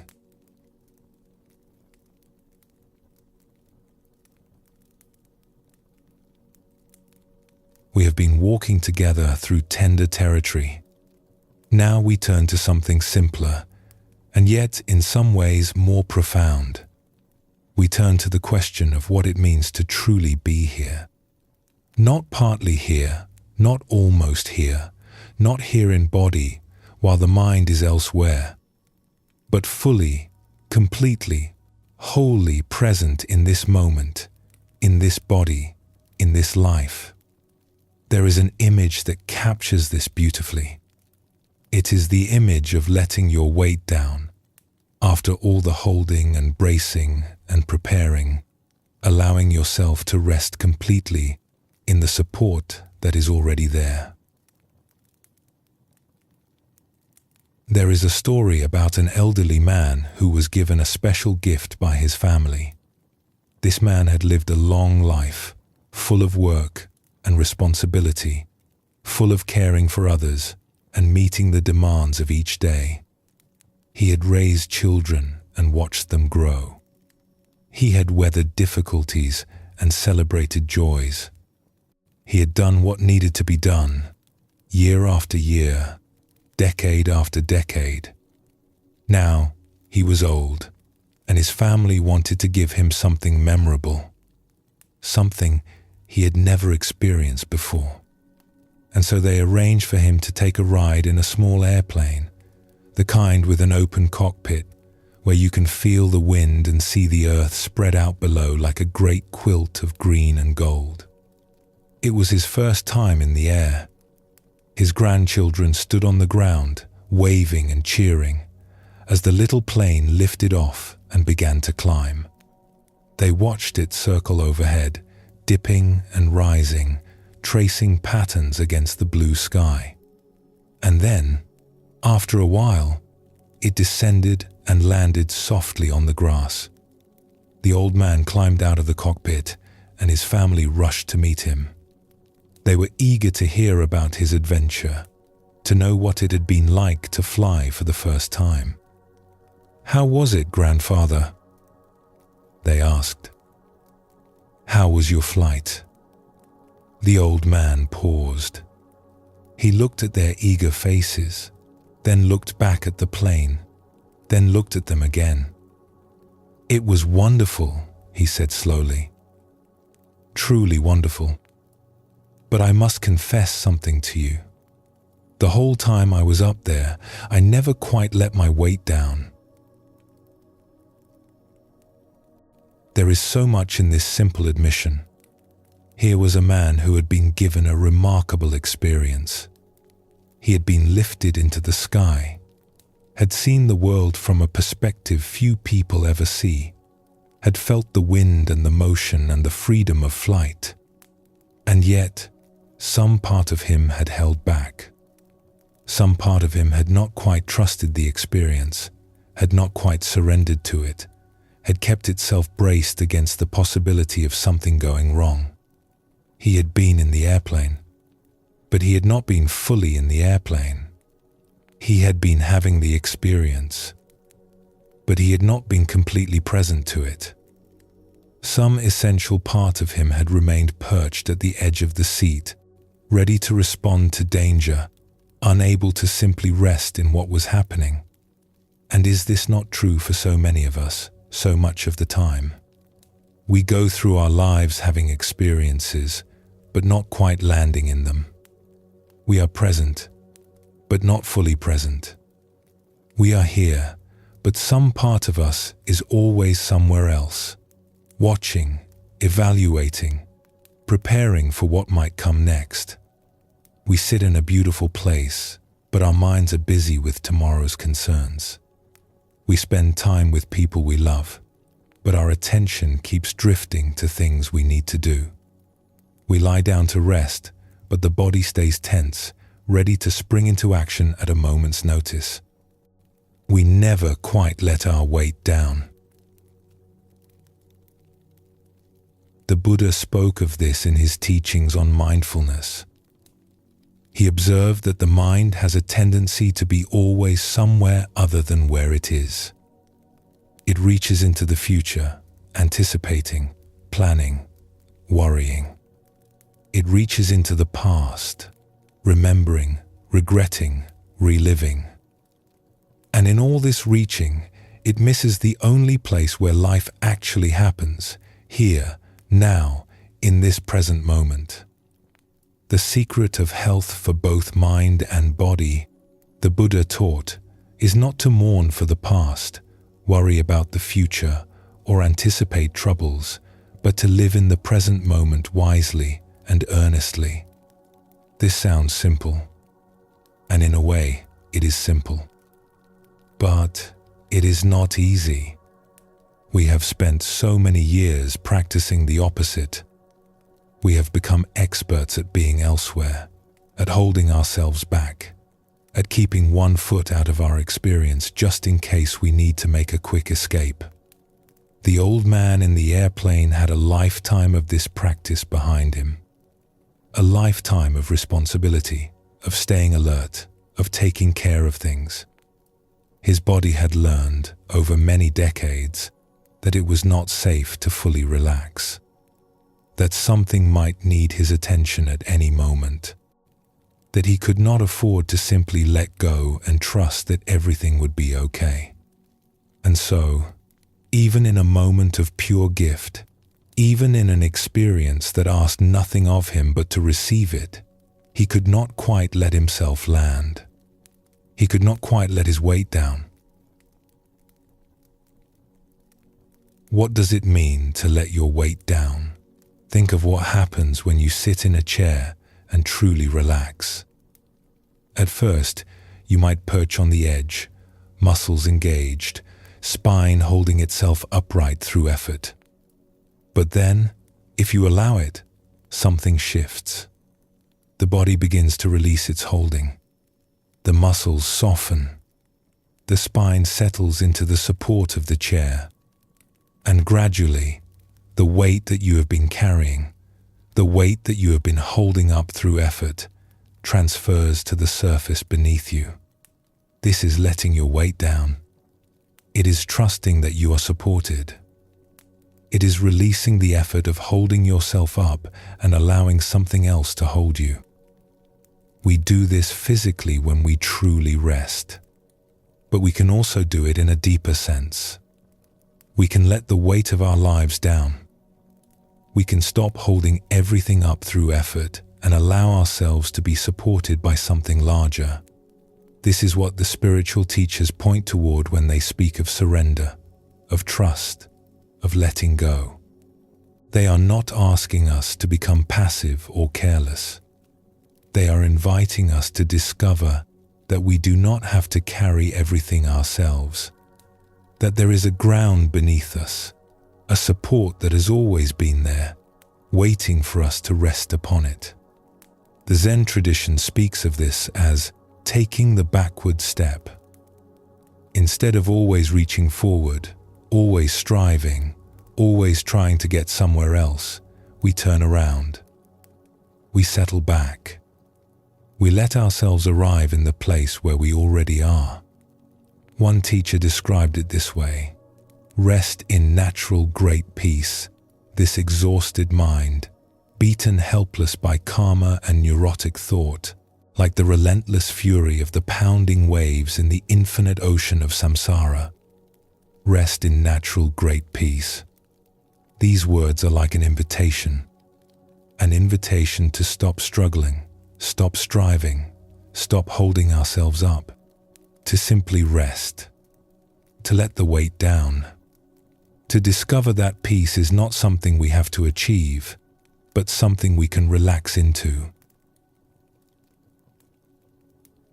There is a difference between knowing something and living it. We might understand intellectually that we are supported. We might believe in some abstract way that we do not have to carry everything ourselves. But this understanding often stays in the head. It does not reach the body.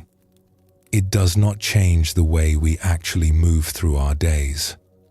The old man in the airplane probably knew he was safe.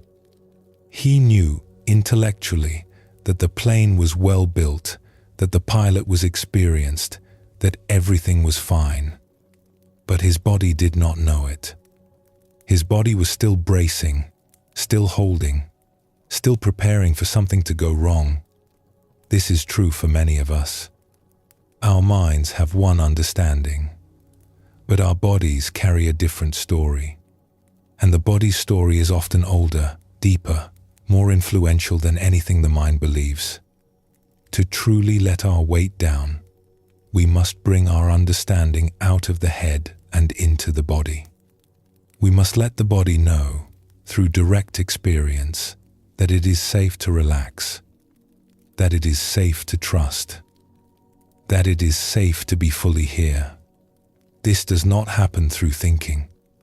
It does not happen through trying harder or figuring things out. It happens through presence, through the gentle, patient practice of being with what is, without resistance, without holding back, without keeping one foot out the door. When we are willing to be fully present to our experience, something remarkable happens. The experience itself begins to change. Not because we have done anything to it, but because our relationship to it has transformed. The teachers speak of this using the image of waves and water. Imagine you are standing at the edge of the ocean, watching the waves roll in. Each wave seems to have its own identity, its own shape, its own force. One wave is large and powerful. Another is small and gentle. One crashes against the rocks. Another rolls smoothly up the sand. They seem like separate things, distinct events, each one different from the others. But of course, the waves are not separate from the water. They are the water. Each wave is simply the ocean, expressing itself in one particular form for one particular moment. The wave rises, takes shape, and then dissolves back into the depths from which it came. It was never separate from the ocean.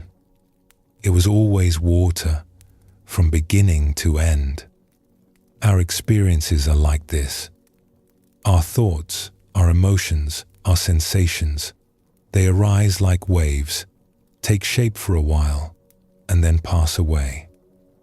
When we are caught up in them, when we are identified with them, they seem solid and important and very real. They seem like they are happening to us, like they define us, like they are the whole of our experience. But when we let our weight down, when we truly settle into presence, something changes. We begin to see that the waves are water. We begin to recognize that our experiences, however intense or vivid they may be, are simply expressions of awareness itself. They arise in awareness, exist in awareness, and dissolve back into awareness. This is a profound realization, but it is not an intellectual one. It is not a concept to be understood. It is an experience to be lived. And it comes not through effort, but through surrender. Not through trying to see the water in the waves, but through letting ourselves be the ocean that holds them all. Let us return for a moment to the old man and his flight. What would it have been like, we might wonder, if he had let his weight down? If he had truly surrendered to the experience, trusting the plane, trusting the pilot, trusting the air itself to hold him, perhaps he would have felt the wind more fully, the way it moved across his face and through his hair.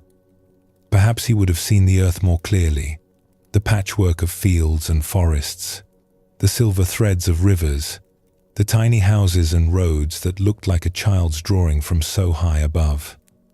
Perhaps he would have known, in his body and not just in his mind, the miracle of flight, the freedom of being lifted above the world, held aloft by forces he did not need to understand or control.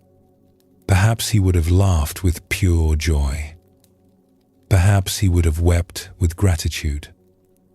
Perhaps he would have simply been still, present, fully alive to a moment unlike any other in his long life. We cannot know what he missed by holding back. We can only recognize, with compassion, that he was doing what he had learned to do. He was protecting himself. He was staying safe. He was being the person he had always been, the person who carried responsibility, who stayed alert, who took care of things. And we can recognize, too, that we do the same, that we hold back from our own lives in countless small ways, that we perch on the edge of our experiences, never quite letting our weight down, never quite trusting that it is safe to fully be here.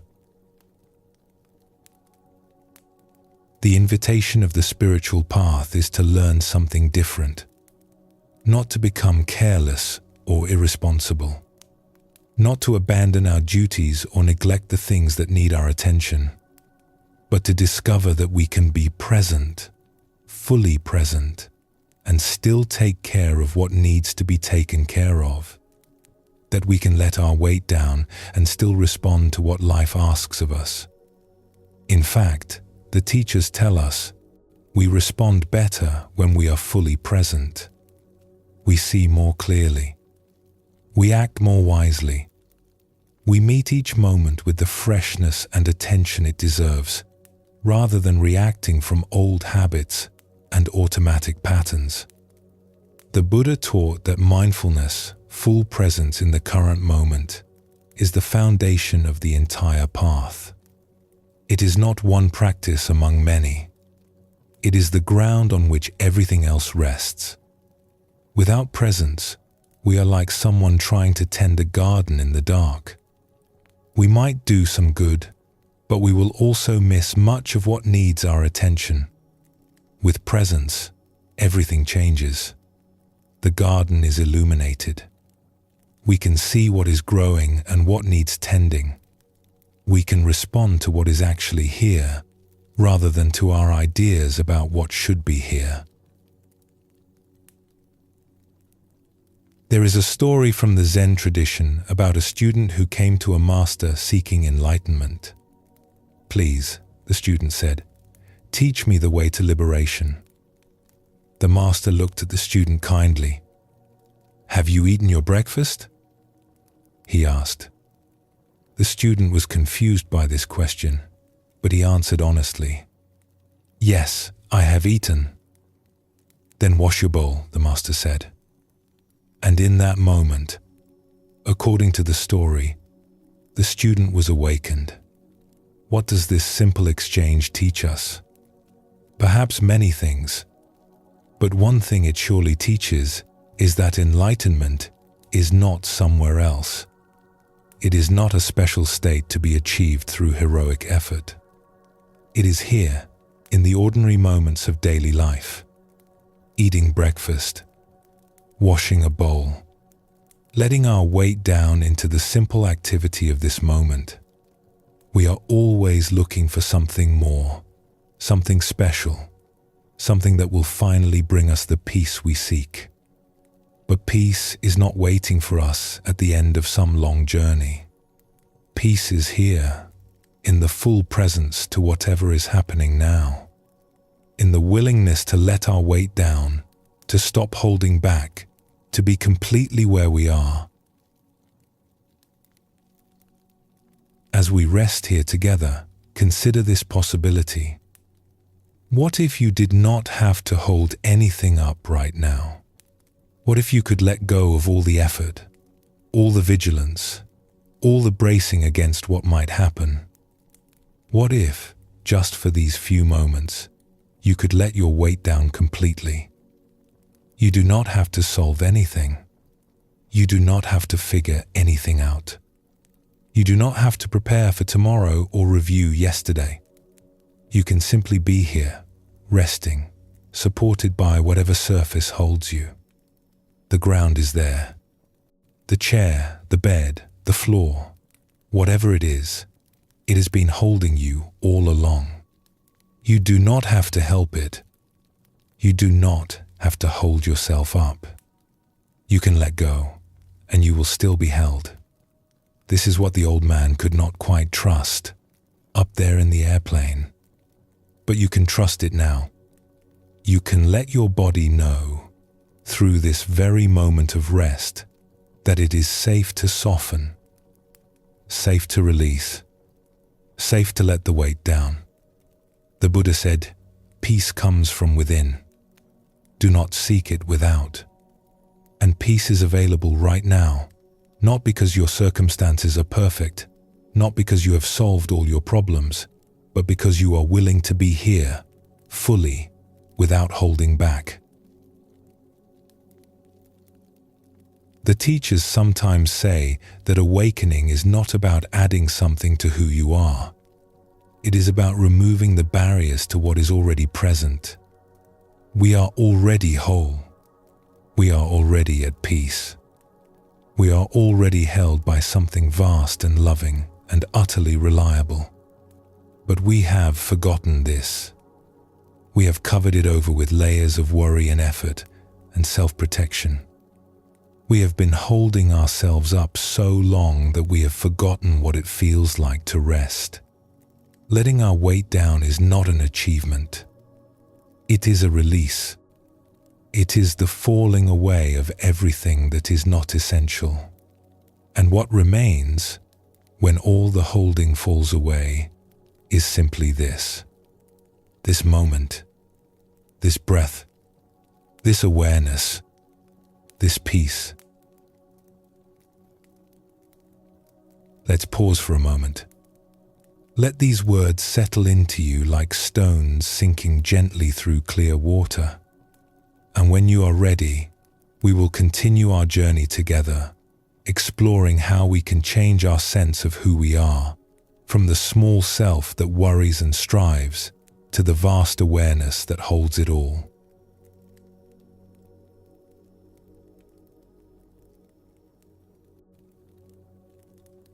We have explored what it means to let our weight down, to stop holding ourselves apart from our experience, to trust that we are supported and allow ourselves to be fully here.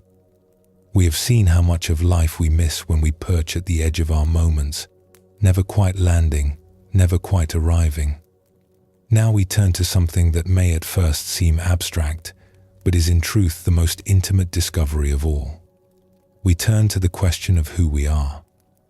Not who we think we are, not who we have been told we are, not the collection of stories and memories and habits we have gathered over the years, but who we truly are, beneath all of that, the vast awareness in which everything arises, the sky that holds all clouds, the ocean that holds all waves.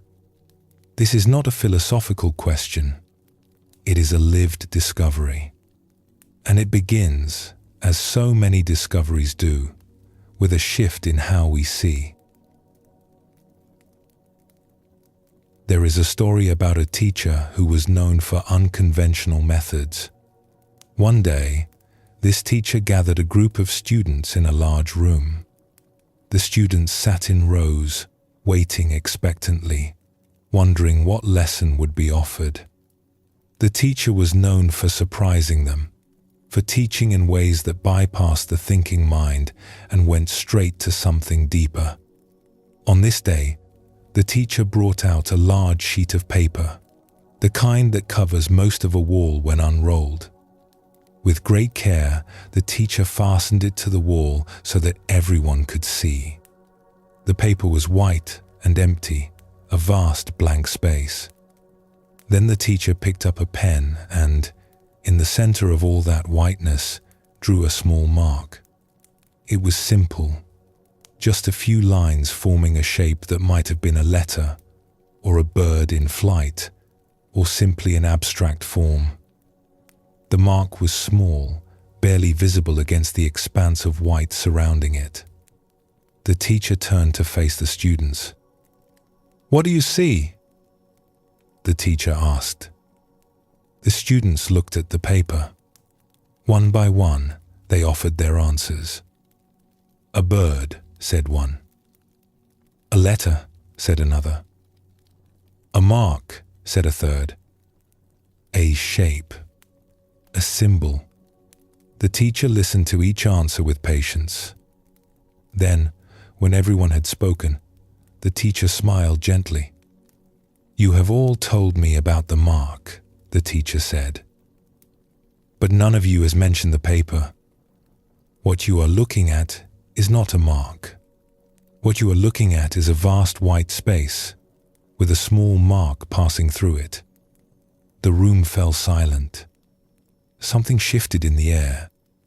The students looked again at the paper, and this time they saw it differently. They saw the whiteness, the openness, the vast empty space that had been there all along, holding the small mark the way the sky holds a bird in flight. This is how we look at our lives, the teacher continued. We focus on the marks, the events, the thoughts, the emotions. We identify with them. We think they are who we are. But we forget the paper. We forget the vast open space in which all of this appears and disappears. We forget that we are the sky, not the bird. This simple teaching points to something profound about the nature of identity. Most of the time, we experience ourselves as the content of our awareness. We identify with our thoughts, our feelings, our sensations, our stories. When a thought arises, we become the thinker. When an emotion arises, we become the one who feels. When a memory surfaces, we become the person who lived that experience. This is natural. This is how human beings are wired. We are meaning-making creatures, constantly weaving our experiences into a narrative, constructing a sense of self from the threads of what happens to us. But this constructed self, this story we tell about who we are, is not the whole picture. It is like the small mark on the vast sheet of paper. It is real in its way. It has its place. But it is not all that we are. Beneath the content of our experience, there is something else. There is the awareness in which all content appears. There is the knowing itself, the simple fact of being conscious, the open space in which thoughts and feelings and sensations arise and pass away. This awareness is not another thing to be seen. It is the seeing itself. It is not another thought to be noticed. It is the noticing itself. It is not something we have. It is what we are. The Buddha pointed to this when he taught about the nature of mind. He said that mind is like space, open and boundless, able to contain anything without being stained or diminished by it. Clouds pass through the sky, but the sky remains unchanged. Thoughts pass through awareness, but awareness remains clear, open, untouched. In the sky, there is no distinction of east and west, the Buddha taught. People create distinctions out of their own minds and then believe them to be true. The distinctions we create, the identities we construct, the stories we tell about ourselves, these are like lines drawn on water. They appear for a moment, they seem real, and then they dissolve. But the water remains. The awareness remains. The vast open space of our true nature remains, unchanged by anything that passes through it. When we begin to recognize this, something remarkable happens. The things that seem so solid, so important, so defining, begin to loosen their grip. The thoughts that felt like the whole of our reality reveal themselves to be just thoughts, passing through. The emotions that seem to swallow us whole reveal themselves to be just emotions, waves in the ocean of awareness. The story of who we are, with all its dramas and tragedies and triumphs, reveals itself to be just a story, one possible narrative among many. This is not a rejection of our experience. It is not a dismissal of what we feel or think or remember. It is simply a widening of perspective. We see that there is more to us than what passes through. We see that we are the space in which everything appears, not just the appearances themselves. The Zen masters called this recognition seeing your true nature, or knowing your original face. They said it was like waking up from a dream. In the dream, everything seems so real, so urgent, so important. But when we wake, we see that it was all a play of mind, images arising and dissolving in the space of awareness. This does not mean that life is meaningless or that nothing matters. Quite the opposite. When we recognize our true nature, life becomes more vivid, more precious, more alive. Because we are no longer clinging to our experiences, trying to hold on to the pleasant ones and push away the unpleasant ones, we can meet each moment freshly, openly, with the wonder of a child seeing the world for the first time. There is a saying that sometimes appears in spiritual teachings: angels can fly because they take themselves lightly. This is a playful way of pointing to what happens when we stop taking our thoughts and stories so seriously. When we stop believing that we are the small mark on the paper and remember that we are the vast white space, something lightens. The heaviness we have been carrying, the weight of all our worries and identities and self-definitions, begins to lift. This does not mean we become irresponsible or careless. It does not mean we stop caring about things or stop showing up for our lives. It means we hold everything a little more lightly. We dance with our experience instead of being crushed by it. We play with life instead of fighting against it. The great Zen teacher Shunryu Suzuki captured this beautifully when he said, "In the beginner's mind, there are many possibilities, but in the expert's mind, there are few." When we think we know who we are, when we have become experts on ourselves, we limit our possibilities. We see only what fits the story we have constructed. We miss the vastness that we actually are. But when we approach ourselves with beginner's mind, with fresh eyes, with the openness of someone who does not already know the answer, everything becomes possible. We are not trapped by our past. We are not defined by our stories. We are free to be whatever this moment calls for, whatever wants to emerge from the vast open space of our being. One of the most healing discoveries on this path is realizing that our suffering is not as personal as we thought. When we are caught in our stories, our pain feels uniquely ours. Our fears, our wounds, our struggles, they seem to belong to us alone. We carry them like heavy stones, believing that no one else could understand, that no one else has ever felt quite what we feel. But when we begin to share our stories with others, something surprising happens. We discover that our pain is not unique. We discover that others have walked similar paths, have carried similar burdens, have wept similar tears. The specific details may differ, but the underlying experience is shared. Loneliness, fear, grief, confusion, the longing to be loved, the fear of being rejected, these are not personal problems. They are part of being human. In many traditions, there are circles where people gather to share their experiences. They sit together, often in a simple space, and one by one they speak their truth. They tell their stories, not to receive advice or to be fixed, but simply to be heard. And in the hearing, something transforms.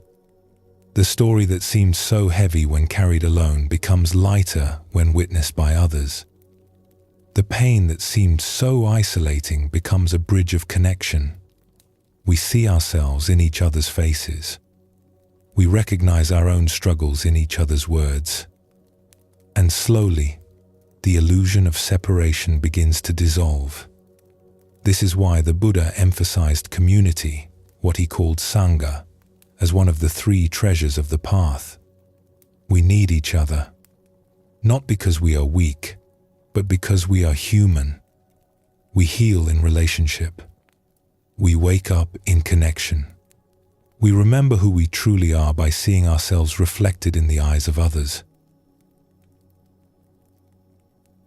There is another aspect to this recognition of our true nature, and it has to do with the heart. When we see that we are the vast open space of awareness, we might think this would make us detached, distant, uninvolved with the play of life. But the opposite is true. When we recognize our boundless nature, the heart naturally opens. Compassion arises not as an effort but as a response. We feel connected to all beings because we see that, in truth, we are not separate from them. An ancient Zen master taught about this unity of awareness and love. He said, "Good friends, my teaching takes awareness and kindness as its foundation. Never say mistakenly that awareness and kindness are different. They are one, not two. Awareness itself is the substance of kindness. Kindness itself is the function of awareness." This is a beautiful teaching. It tells us that when we truly wake up, when we recognize the vast open space of our being, we do not become cold or indifferent. We become more loving, not less. Because awareness and kindness are not separate. They are two aspects of the same reality. The clear seeing and the warm heart arise together, like the light and warmth of the sun. When we see clearly, we naturally respond with compassion. When we stop being caught in our own stories, we have space to feel the joys and sorrows of others. When we recognize that we are all waves in the same ocean, we cannot help but care about the well-being of every wave. There is a practice, if we can call it that, which is really more of a recognition, a remembering. It involves noticing what is always already here. Right now, as you rest and listen to these words, there is awareness. There is the simple fact of being conscious, of knowing that experience is happening. This awareness is not something you have to create or achieve. It is already present. It is what allows you to hear these words, to feel your body, to notice whatever is arising in this moment. This awareness has always been here. It was here when you were a child, looking at the world with wonder. It was here during your happiest moments and your most difficult ones, and it will be here tonight when you fall asleep. It does not come and go. It is the constant background, the unchanging presence in which all the changing experiences of your life appear. You do not have to do anything to find this awareness. You only have to notice that it is already here. You only have to turn your attention gently back to the one who is aware. Not to any particular experience, but to the experiencing itself. Not to the content of consciousness, but to consciousness itself. This is what the teacher meant when pointing to the paper instead of the mark. The mark comes and goes, but the paper is always there. The thoughts and feelings come and go, but the awareness that knows them is always here. You are that awareness. You have always been that awareness. You will always be that awareness. Everything else is just weather passing through the sky. When we rest in this recognition, the whole quality of experience changes. We still have thoughts, but we are not lost in them. We still have emotions, but we are not overwhelmed by them. We still have a story about who we are, but we hold it lightly, knowing it is just one way of describing something that cannot really be captured in words. There is a peace that comes from this recognition. Not the peace of having everything figured out, but the peace of no longer needing to figure everything out. Not the peace of having solved all our problems, but the peace of knowing that we are bigger than any problem. Not the peace of never feeling pain again, but the peace of knowing that even pain arises in a space that is untouched by pain. The Buddha called this the peace that passes understanding. It is not a peace that comes from the mind. It is a peace that comes from recognizing what is beyond the mind. It is the peace of coming home to what we have always been. And this peace is available right now. Not tomorrow, not after years of practice, not when you have finally fixed yourself or solved your problems.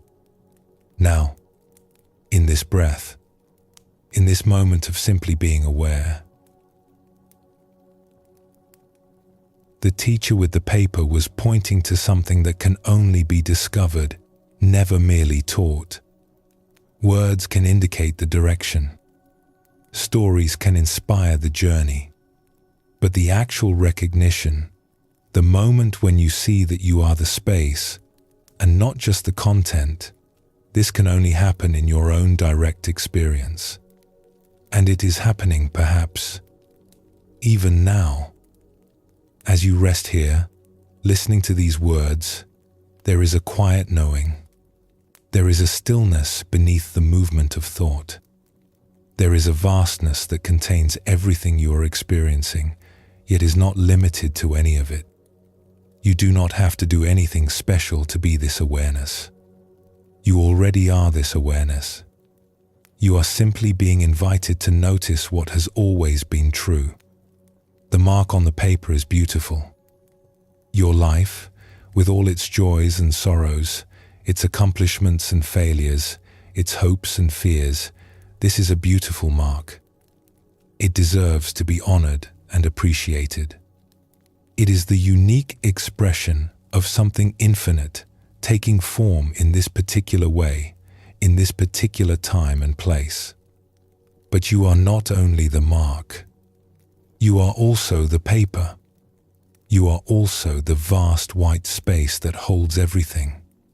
And in remembering this, in resting in this recognition, you find a freedom that nothing can take away. You are the sky, and thoughts are clouds passing through. You are the ocean, and experiences are waves rising and falling on the surface. You are the paper, vast and white and open, and life is drawing beautiful marks upon you. None of these marks diminish you. None of these clouds stain the sky. None of these waves disturb the depths of the ocean. You remain what you have always been, pure awareness, boundless and free, the space in which all things appear. The Zen teacher Huang Po said, "The great void is bright and full of splendor." This void, this openness, this awareness that you are, is not empty in the way we usually think of emptiness. It is radiant. It is alive. It is full of intelligence and compassion. Let yourself rest in this now. There is nothing to achieve, nothing to understand. Simply be what you are, vast and open and at peace. And when you are ready, we will continue our journey together, exploring how the heart can hold even the most tender places with compassion, and how forgiveness opens the door to freedom.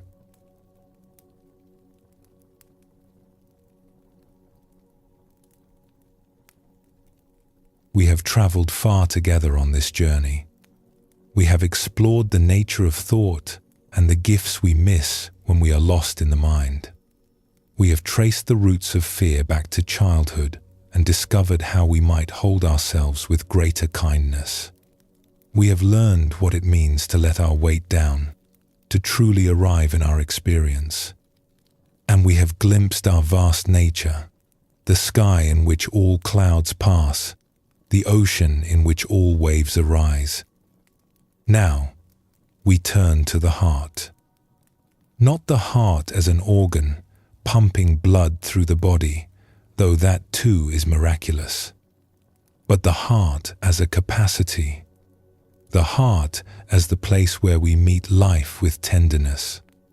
The heart as the space that can hold even what seems too large, too painful, too overwhelming to bear. This is perhaps the most important discovery of all. For it is the heart that transforms understanding into wisdom. It is the heart that turns insight into freedom. It is the heart that allows us to be fully human, fully alive, fully present to both the beauty and the sorrow of this precious existence. There is a question that arises naturally as we walk this path. What do we do when the pain is too much? What do we do when grief or fear or regret swells so large that our heart seems too small to contain it? What do we do when we have touched the vastness of awareness, yet still find ourselves overwhelmed by the intensity of what we feel? This is an honest question, and it deserves an honest answer. The truth is that sometimes our own heart does feel too small. Sometimes the waves are so large that even knowing we are the ocean does not seem to help. Sometimes we need something more than our own resources. Sometimes we need to rest in a heart larger than our own. The Buddhist tradition speaks of this with great tenderness. It offers the image of resting in the heart of compassion itself. Not our personal compassion, which may be exhausted or overwhelmed, but the boundless compassion that holds all beings, that has always held all beings, that will never cease holding all beings. This is not about believing in something outside ourselves. It is about recognizing that compassion is woven into the fabric of reality. It is about trusting that we are held, even when we cannot feel it. It is about letting ourselves be loved, even when we have forgotten how. There is a story about a wise teacher who wanted to show two students something important about the nature of awareness and connection. The teacher called the two students to come and gave each of them a chicken. The chickens were alive and healthy, clucking softly, their feathers warm in the students' hands. "I want you to do something for me," the teacher said. "Take your chicken and find a place where no one can see you. When you are certain that no one is watching, release the chicken and return to me."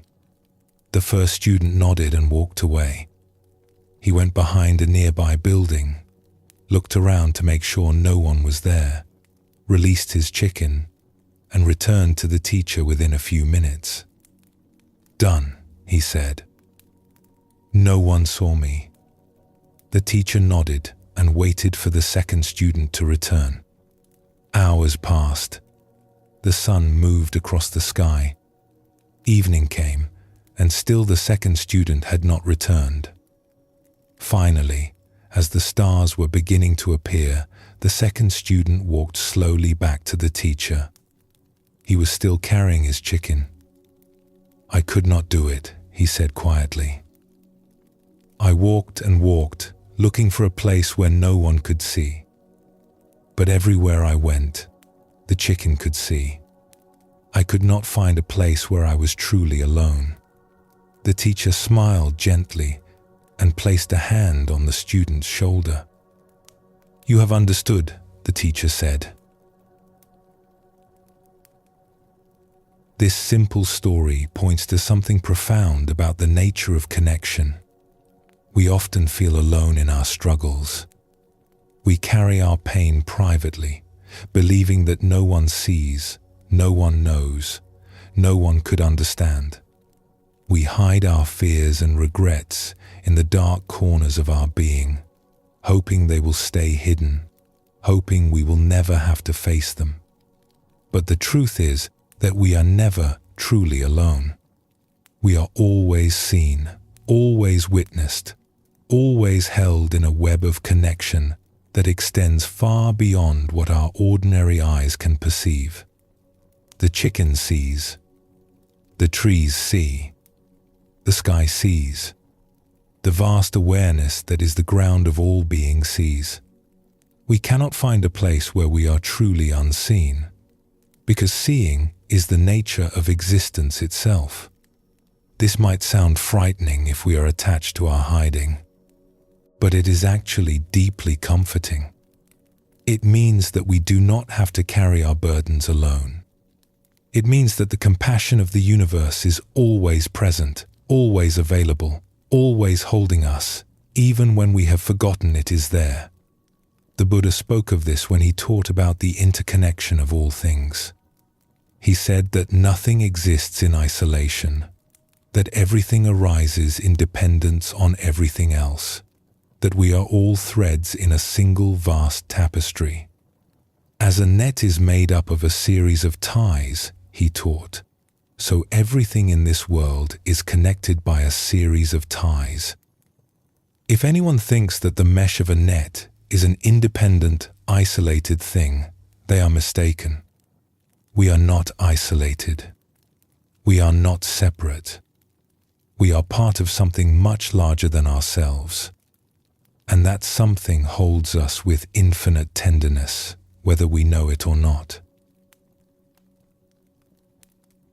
There is another story, more tender still, about the power of attention and the healing that becomes possible when we truly see one another. It concerns someone who carried a great weight for many years. This person had been involved in a conflict long ago, a situation where choices were made in a moment of intensity, choices that could not be taken back. The details of what happened do not matter for our purposes. What matters is that this person carried the weight of that moment for decades. It lived in them like a stone, heavy and cold, never warming, never dissolving. They tried to forget. They tried to move on. They built a life, raised a family, did good work in the world.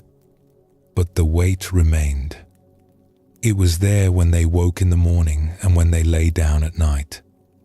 It colored everything, a shadow that would not lift. What they carried most heavily was not just the memory of what had happened, but the face of another person involved. A face that had looked at them in that intense moment. A face that had shown something, perhaps fear, perhaps understanding, perhaps a wordless communication that passed between two beings in a single heartbeat.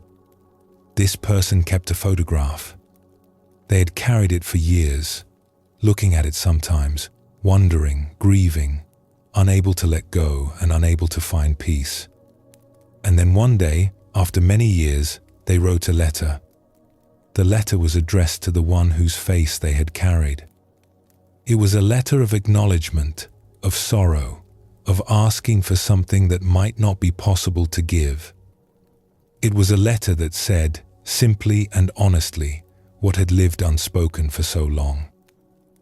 "I have carried you with me all these years," the letter said. "I have wondered about your life, your family, your hopes and dreams. I have wished things could have been different.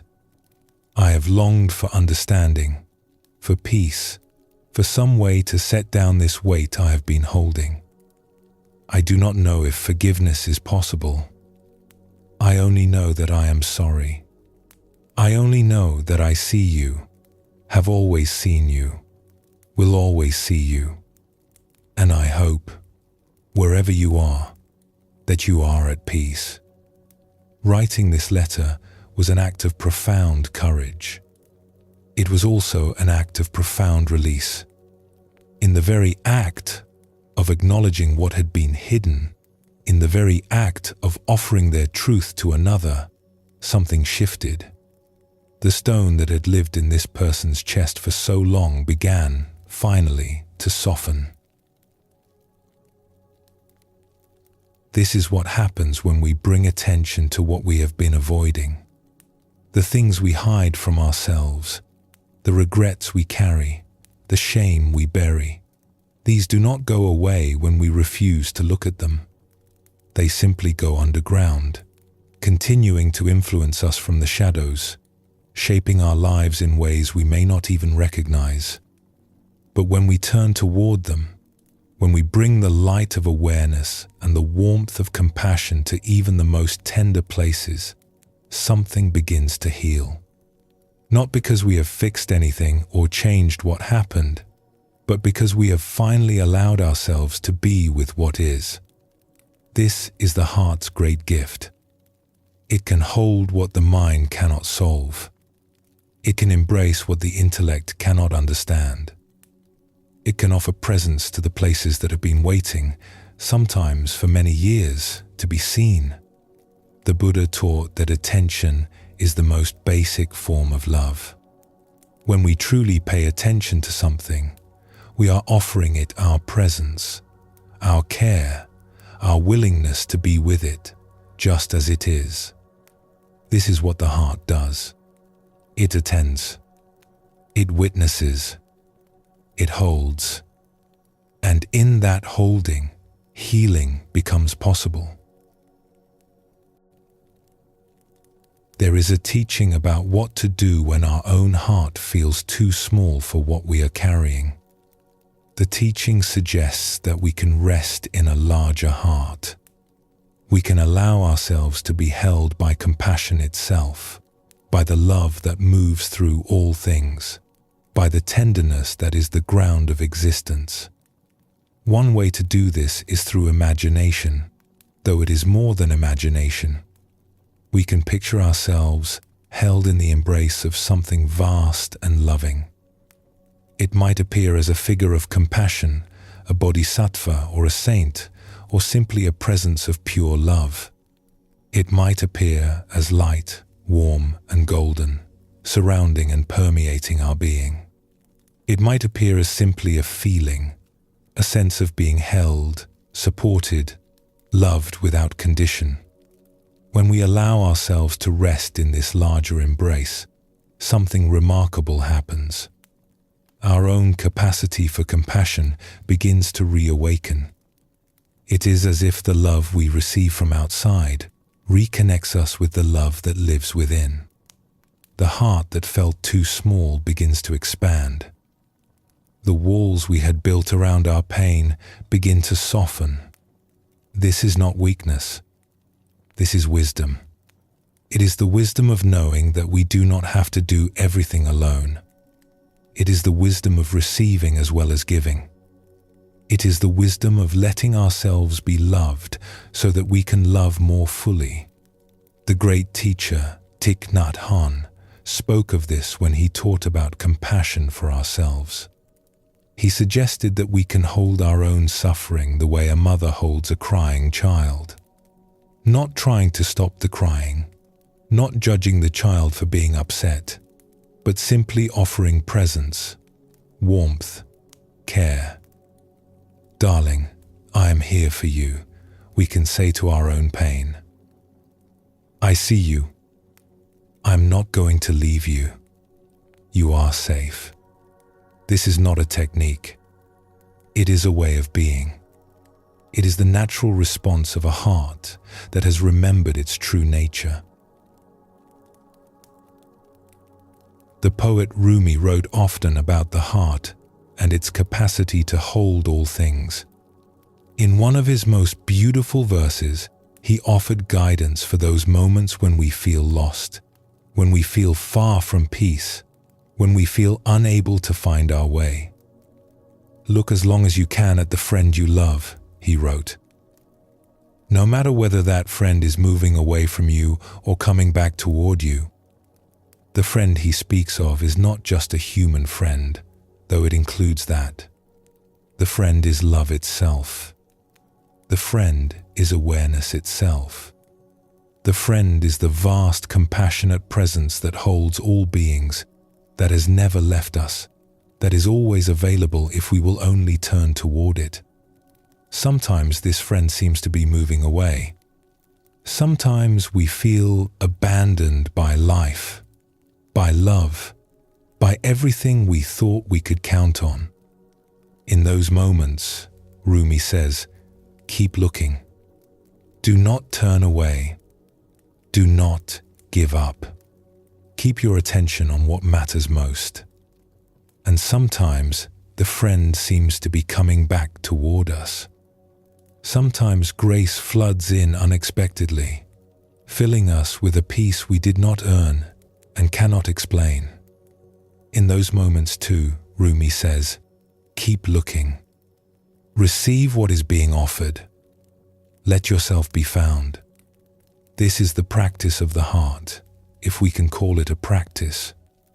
It is simply the willingness to stay present to love, whether love seems close or far. It is the willingness to keep facing life with tenderness, even when life feels harsh. It is the willingness to trust that we are held, even when we cannot feel the arms around us. As we near the end of this journey together, let us gather the threads of what we have explored. We began with the story of 3 fish, and the discovery that the small, familiar lake is not the whole of reality, that there is an ocean vast beyond imagining waiting for us to find our way home. We explored the sticky nature of thought and saw how the mind spins its webs of worry and planning, trying to find safety in a world that feels uncertain. We discovered how much we miss when we are lost in thought, how many gifts life offers that we cannot receive when our hands are full of worry. We traced the roots of fear back to childhood and found compassion for the small one within us, who learned, so long ago, how to respond to the unknown. We learned what it means to let our weight down, to stop holding ourselves apart from experience, to trust that we are supported and finally, fully, arrive. We glimpsed our true nature as the vast open space of awareness, the sky in which all clouds pass, the paper on which all marks are made. All of these discoveries are really one discovery. They are all pointing to the same truth, seen from different angles. The truth is that we are not what we thought we were. We are not the small, separate, frightened self that we have taken ourselves to be. We are something vast and free and infinitely precious. We are awareness itself, expressing itself in this particular form, in this particular moment, for reasons we may never fully understand. And we are held, always held. Held by the ground beneath us, by the air that breathes us, by the web of connection that links us to all beings, by the love that is the fabric of existence itself. We do not have to earn this holding. We do not have to be worthy of it. It is simply what is. It is the nature of reality, and our only task, if we have a task at all, is to let ourselves receive it. The Buddha said near the end of his life, "Be a lamp unto yourself. Be a refuge unto yourself." This might seem to contradict what we have been saying about letting ourselves be held by something larger, but it does not, because the self that is our lamp, the self that is our refuge, is not the small frightened self. It is the vast aware self. It is the self that is not separate from the love that holds all things. It is the self that is already home. When we rest in this self, we discover that we have always had what we were looking for. We have always been what we were seeking to become. The peace we longed for was never outside us. It was here all along, waiting for us to stop searching and simply be. As we prepare to bring this exploration to a close, let the teachings settle in you like snow falling on a quiet landscape. You do not have to hold on to anything you have heard. You do not have to remember or apply or make any effort at all. Simply let what resonates find its home within you. Let what does not resonate drift away like leaves on a stream. The heart knows what it needs. Trust it. The awareness that you are knows how to integrate wisdom. Trust it. The love that holds all things knows how to heal what needs healing. Trust it. You have been on a beautiful journey. Not just tonight, listening to these words, but all your life. Every experience you have ever had, every joy and every sorrow, every moment of clarity and every moment of confusion, all of it has been part of your path. All of it has been bringing you home. And you are home now. Not because you have arrived somewhere new, but because you have remembered where you have always been. In the heart of awareness, in the embrace of compassion, in the vast open space that is your true nature. The great Tibetan teacher offered these words, and we offer them now to you. Rest in natural great peace, this exhausted mind, beaten helpless by karma and thought, like the relentless fury of the pounding waves in the infinite ocean of samsara. Rest in natural great peace. You can rest now. You can let the waves of thought settle into the depths from which they arose. You can let yourself be held by the peace that has always been here, waiting for you to notice.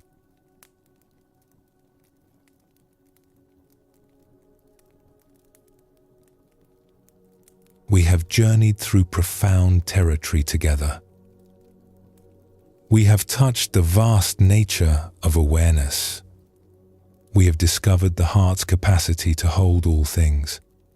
We have glimpsed what the teachers call awakening, that shift in identity from the small separate self to the boundless space in which all experience arises. And now, a question naturally emerges. What happens next? How do we carry this understanding back into ordinary life? How do we bring the peace we have touched into the kitchen, the workplace, the grocery store, the countless small moments that make up our days? This is perhaps the most important question of all. For awakening that remains only in special moments, only during meditation or retreat, is not yet complete. True freedom must be lived. It must breathe through us as we move through the world. It must inform the way we wash the dishes, greet our neighbors, and rest our heads on the pillow at night. There is a story about a student who went to visit a renowned teacher. The student had been practicing for many years. He had read the scriptures, sat in meditation, attended teachings and retreats.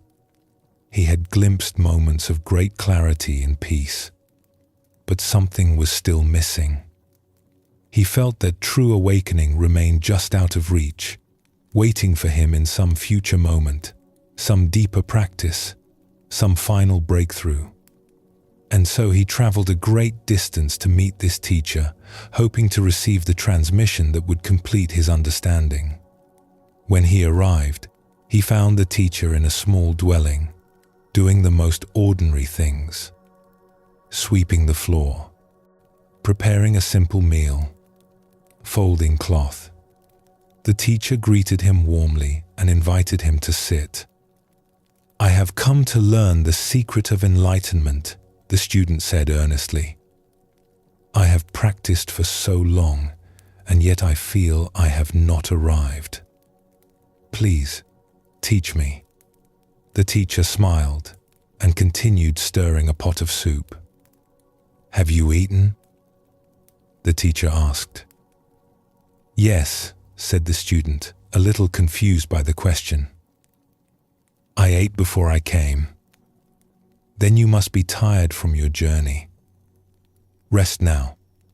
We will talk later." The student rested, and when he woke, the teacher was outside, tending to a small garden. The student watched as the teacher pulled weeds, watered plants, and paused occasionally to look at the sky or listen to birdsong. "When will we begin the teaching?" the student asked. The teacher looked up, hands still in the soil. "We have already begun," the teacher said. "We have never stopped." This story points to something essential about the nature of spiritual realization. We often imagine that awakening will be a dramatic event, a flash of lightning, a moment of cosmic revelation, a permanent shift that transforms everything and leaves us forever changed. And sometimes, for some people, there are such moments.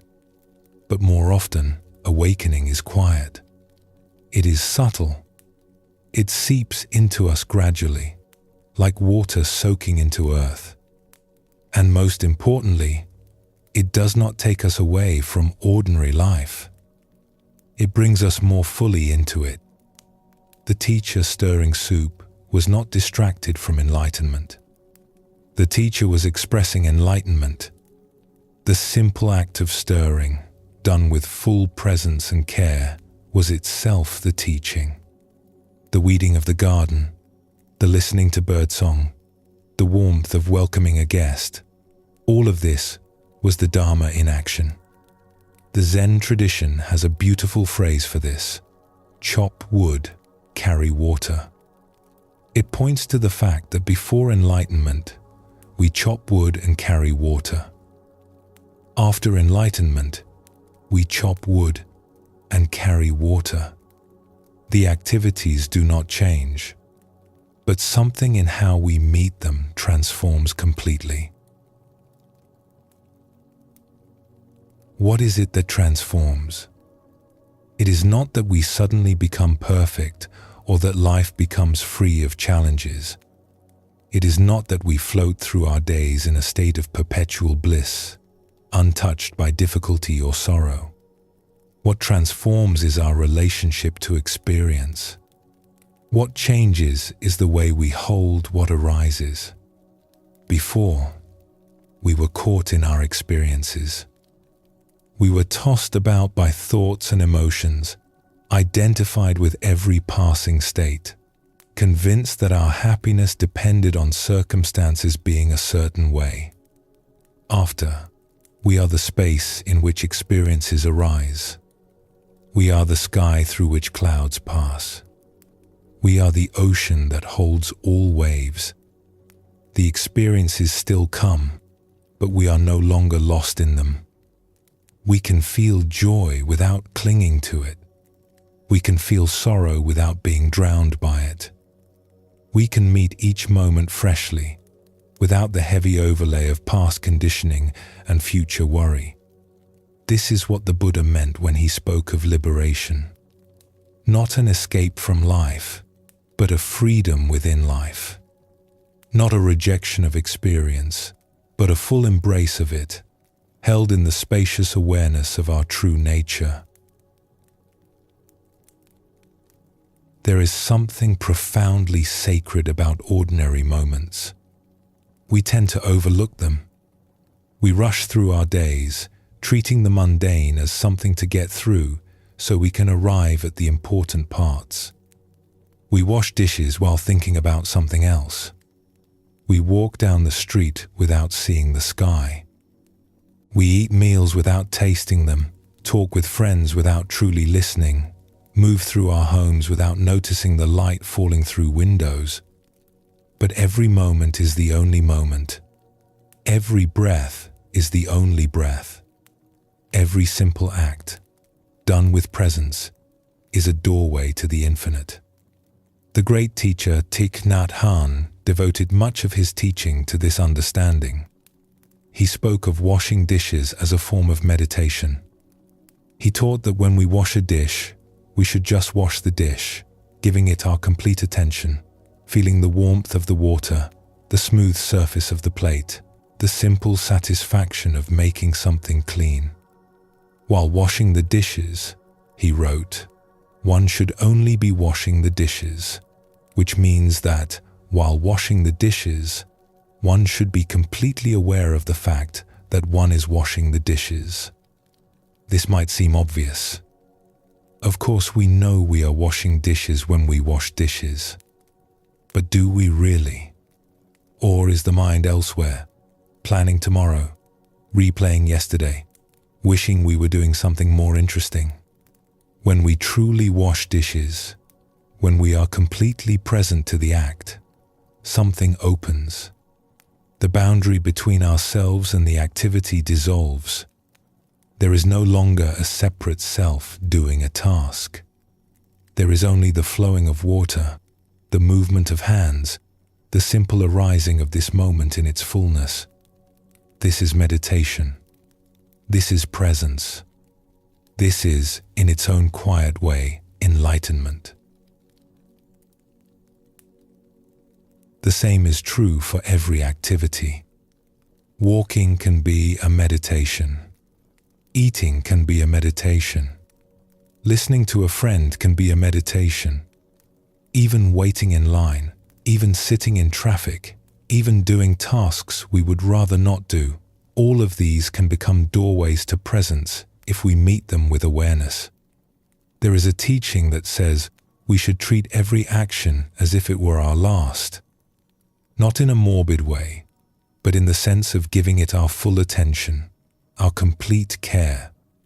If this were the last dish you would ever wash, would you rush through it? If this were the last meal you would ever eat, would you swallow it without tasting? Life is always ending and always beginning. Each moment dies into the next. Each breath completes itself and makes way for the one that follows. When we remember this, when we let the preciousness of each moment touch us, everything becomes vivid. Everything becomes worthy of our attention. Everything becomes sacred. The poet and teacher Mary Oliver captured this when she asked, "What is it you plan to do with your one wild and precious life?" The question is not about grand plans or great achievements. It is about this moment, this breath, this ordinary, extraordinary instant of being alive. There is a particular kind of freedom that comes from accepting the ordinary. So much of our suffering comes from wanting things to be different than they are. We want more excitement, more recognition, more proof that our lives are meaningful. We look at the simple reality of our days and find it lacking. We imagine that happiness is somewhere else, waiting for us in some future moment when circumstances finally arrange themselves properly. But happiness is not somewhere else. Peace is not waiting in the future. They are here, now, woven into the fabric of this very moment, available to anyone who stops long enough to notice. The Buddha taught about contentment as a great treasure. He said that those who are content have found true wealth, regardless of their external circumstances. Not because they have given up on life or stopped caring about things, but because they have learned to find fullness in what is present, rather than always reaching for what is absent. This is not passivity. It is not resignation. It is wisdom. It is the recognition that this moment, just as it is, contains everything we need. Not everything we want, perhaps, but everything we need to wake up, to be present, to be at peace. Let us explore a story about finding the sacred in the ordinary. There was once a person who lived a very simple life. They had no great accomplishments to speak of, no fame, no wealth. They lived in a small dwelling and spent their days in simple activities, cooking meals, tending a garden, walking in the nearby hills, sitting quietly in the evening as the light faded. Their neighbors sometimes wondered about this person. They seemed content, even happy, but their life appeared so unremarkable. What could they possibly find satisfying in such a quiet existence? One day, a visitor came to the village, someone searching for wisdom. They had heard that a wise person lived in this place, and they wanted to find them. "Where can I find the sage?" the visitor asked the villager. The villager shrugged. "There is no sage here. Just ordinary people living ordinary lives." But the visitor persisted, asking everyone they met. Finally, someone pointed to the small dwelling on the edge of the village. "There is a person who lives there," they said. "I do not know if they are wise, but there is something peaceful about them. Perhaps you could speak with them." The visitor went to the dwelling and found the person outside, hanging cloth to dry in the sun. They were doing this simple task with such care, such attention, that the visitor stopped and watched for a moment before speaking. "I am looking for wisdom," the visitor said finally. "Can you help me?" The person smiled and continued hanging the cloth. "Wisdom is not something I have that I could give to you," they said. "But I can tell you what I have learned in my simple life." "Please," said the visitor. The person finished with the cloth and turned to face their guest. "When I eat, I eat. When I walk, I walk. When I rest, I rest. I do not divide my life into important and unimportant. I do not wait for special moments to be present. Every moment is special. Every moment is the only moment there is." The visitor frowned slightly. "But is that all? Surely there must be more to wisdom than just paying attention to ordinary things." The person laughed gently. "You say just paying attention as if it were a small thing. But tell me, how many moments of your life have you truly paid attention to? How many breaths have you fully received? How many steps have you taken with complete awareness? If you could pay attention to one single moment, fully and completely, you would find the entire universe contained within it. You would need nothing else." This teaching is so simple that we often miss it. We want complexity. We want special techniques and secret teachings and advanced practices. We want enlightenment to be difficult, so that we can feel accomplished when we achieve it. But the teachers keep pointing us back to the obvious. They keep saying that what we seek is already here, that the extraordinary is hidden within the ordinary, that every moment of genuine presence is a moment of awakening. The Zen master Dogen wrote, "Enlightenment is intimacy with all things." Intimacy. Not distance, not transcendence, not escape. Intimacy. Being close to life. Being present to what is actually happening. Feeling the texture of this moment, whatever it contains. When we are intimate with the dishes we wash, we are enlightened. When we are intimate with the breath we breathe, we are enlightened. When we are intimate with the sorrow we feel or the joy that arises, or the simple fact of being alive in a body on this earth, we are enlightened. This does not mean we are always in a state of blissful awareness. It does not mean we never get distracted or caught in thought or swept away by emotion. It means that we know the way home. We know that presence is always available, always just one breath away. And we trust that even when we forget, we can remember. Even when we wander, we can return. As we rest here together, consider how this understanding might live in your own life. Not as another thing to do or achieve, but as a gentle invitation. An invitation to meet the ordinary moments with a little more presence. To let the simple activities of your day become doorways to peace.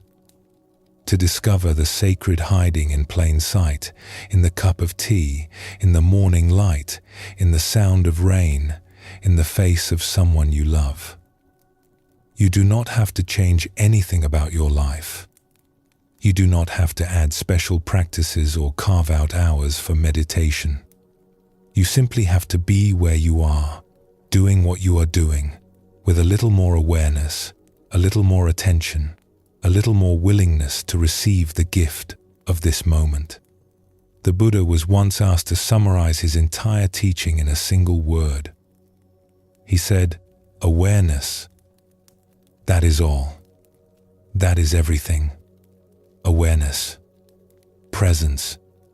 Being here, now, for this one precious moment that will never come again."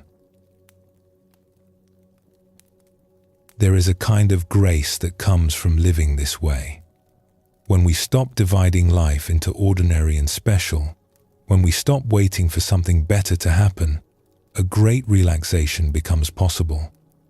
We can let go of the endless striving, the constant reaching for more, the exhausting effort to make life into something other than what it is. We can simply be here, now, alive. And in that simple being, we find what we were looking for all along. Not fireworks and revelations, but something quieter and more lasting. A peace that does not depend on circumstances. A contentment that does not require anything to change. A love that embraces everything just as it is. This is the fruit of the path. Not a destination we arrive at, but a way of walking. Not a state we achieve, but a quality of presence we cultivate, moment by moment, breath by breath, through all the ordinary days of our one wild and precious life.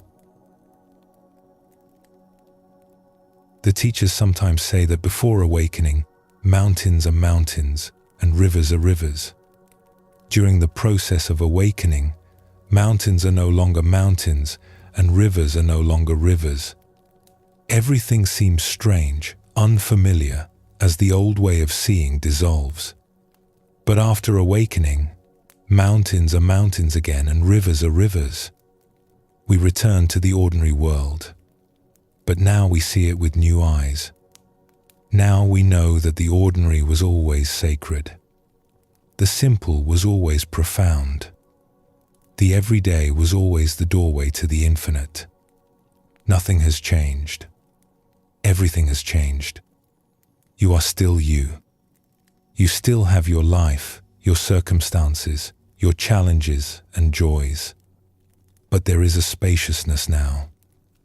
There is a peace that underlies the movement of your days. There is a knowing, quiet but unshakable, that you are held, that you are home, that you are exactly where you need to be. As we come close, let yourself rest in the simplicity of this moment. There is nothing special about this moment, and that is precisely what makes it sacred. It is ordinary. It is unremarkable. It is just this, just now, just breath and awareness and the soft presence of being. And it is enough. It has always been enough. It will always be enough. You do not have to seek extraordinary experiences. You do not have to travel to distant places or study with famous teachers or achieve special states of consciousness. Everything you need is here. Everything you seek is available in the next dish you wash, the next step you take, the next breath you receive. The great way is simple. It is right in front of you. It is the cup of tea growing cold beside you. It is the light falling through the window. It is the gentle rise and fall of your chest. It is this moment, and this one, and this one. When you are ready, we will bring our journey to a close, carrying with us the understanding that every moment is a homecoming. Every breath is a blessing, and every ordinary day is shot through with light.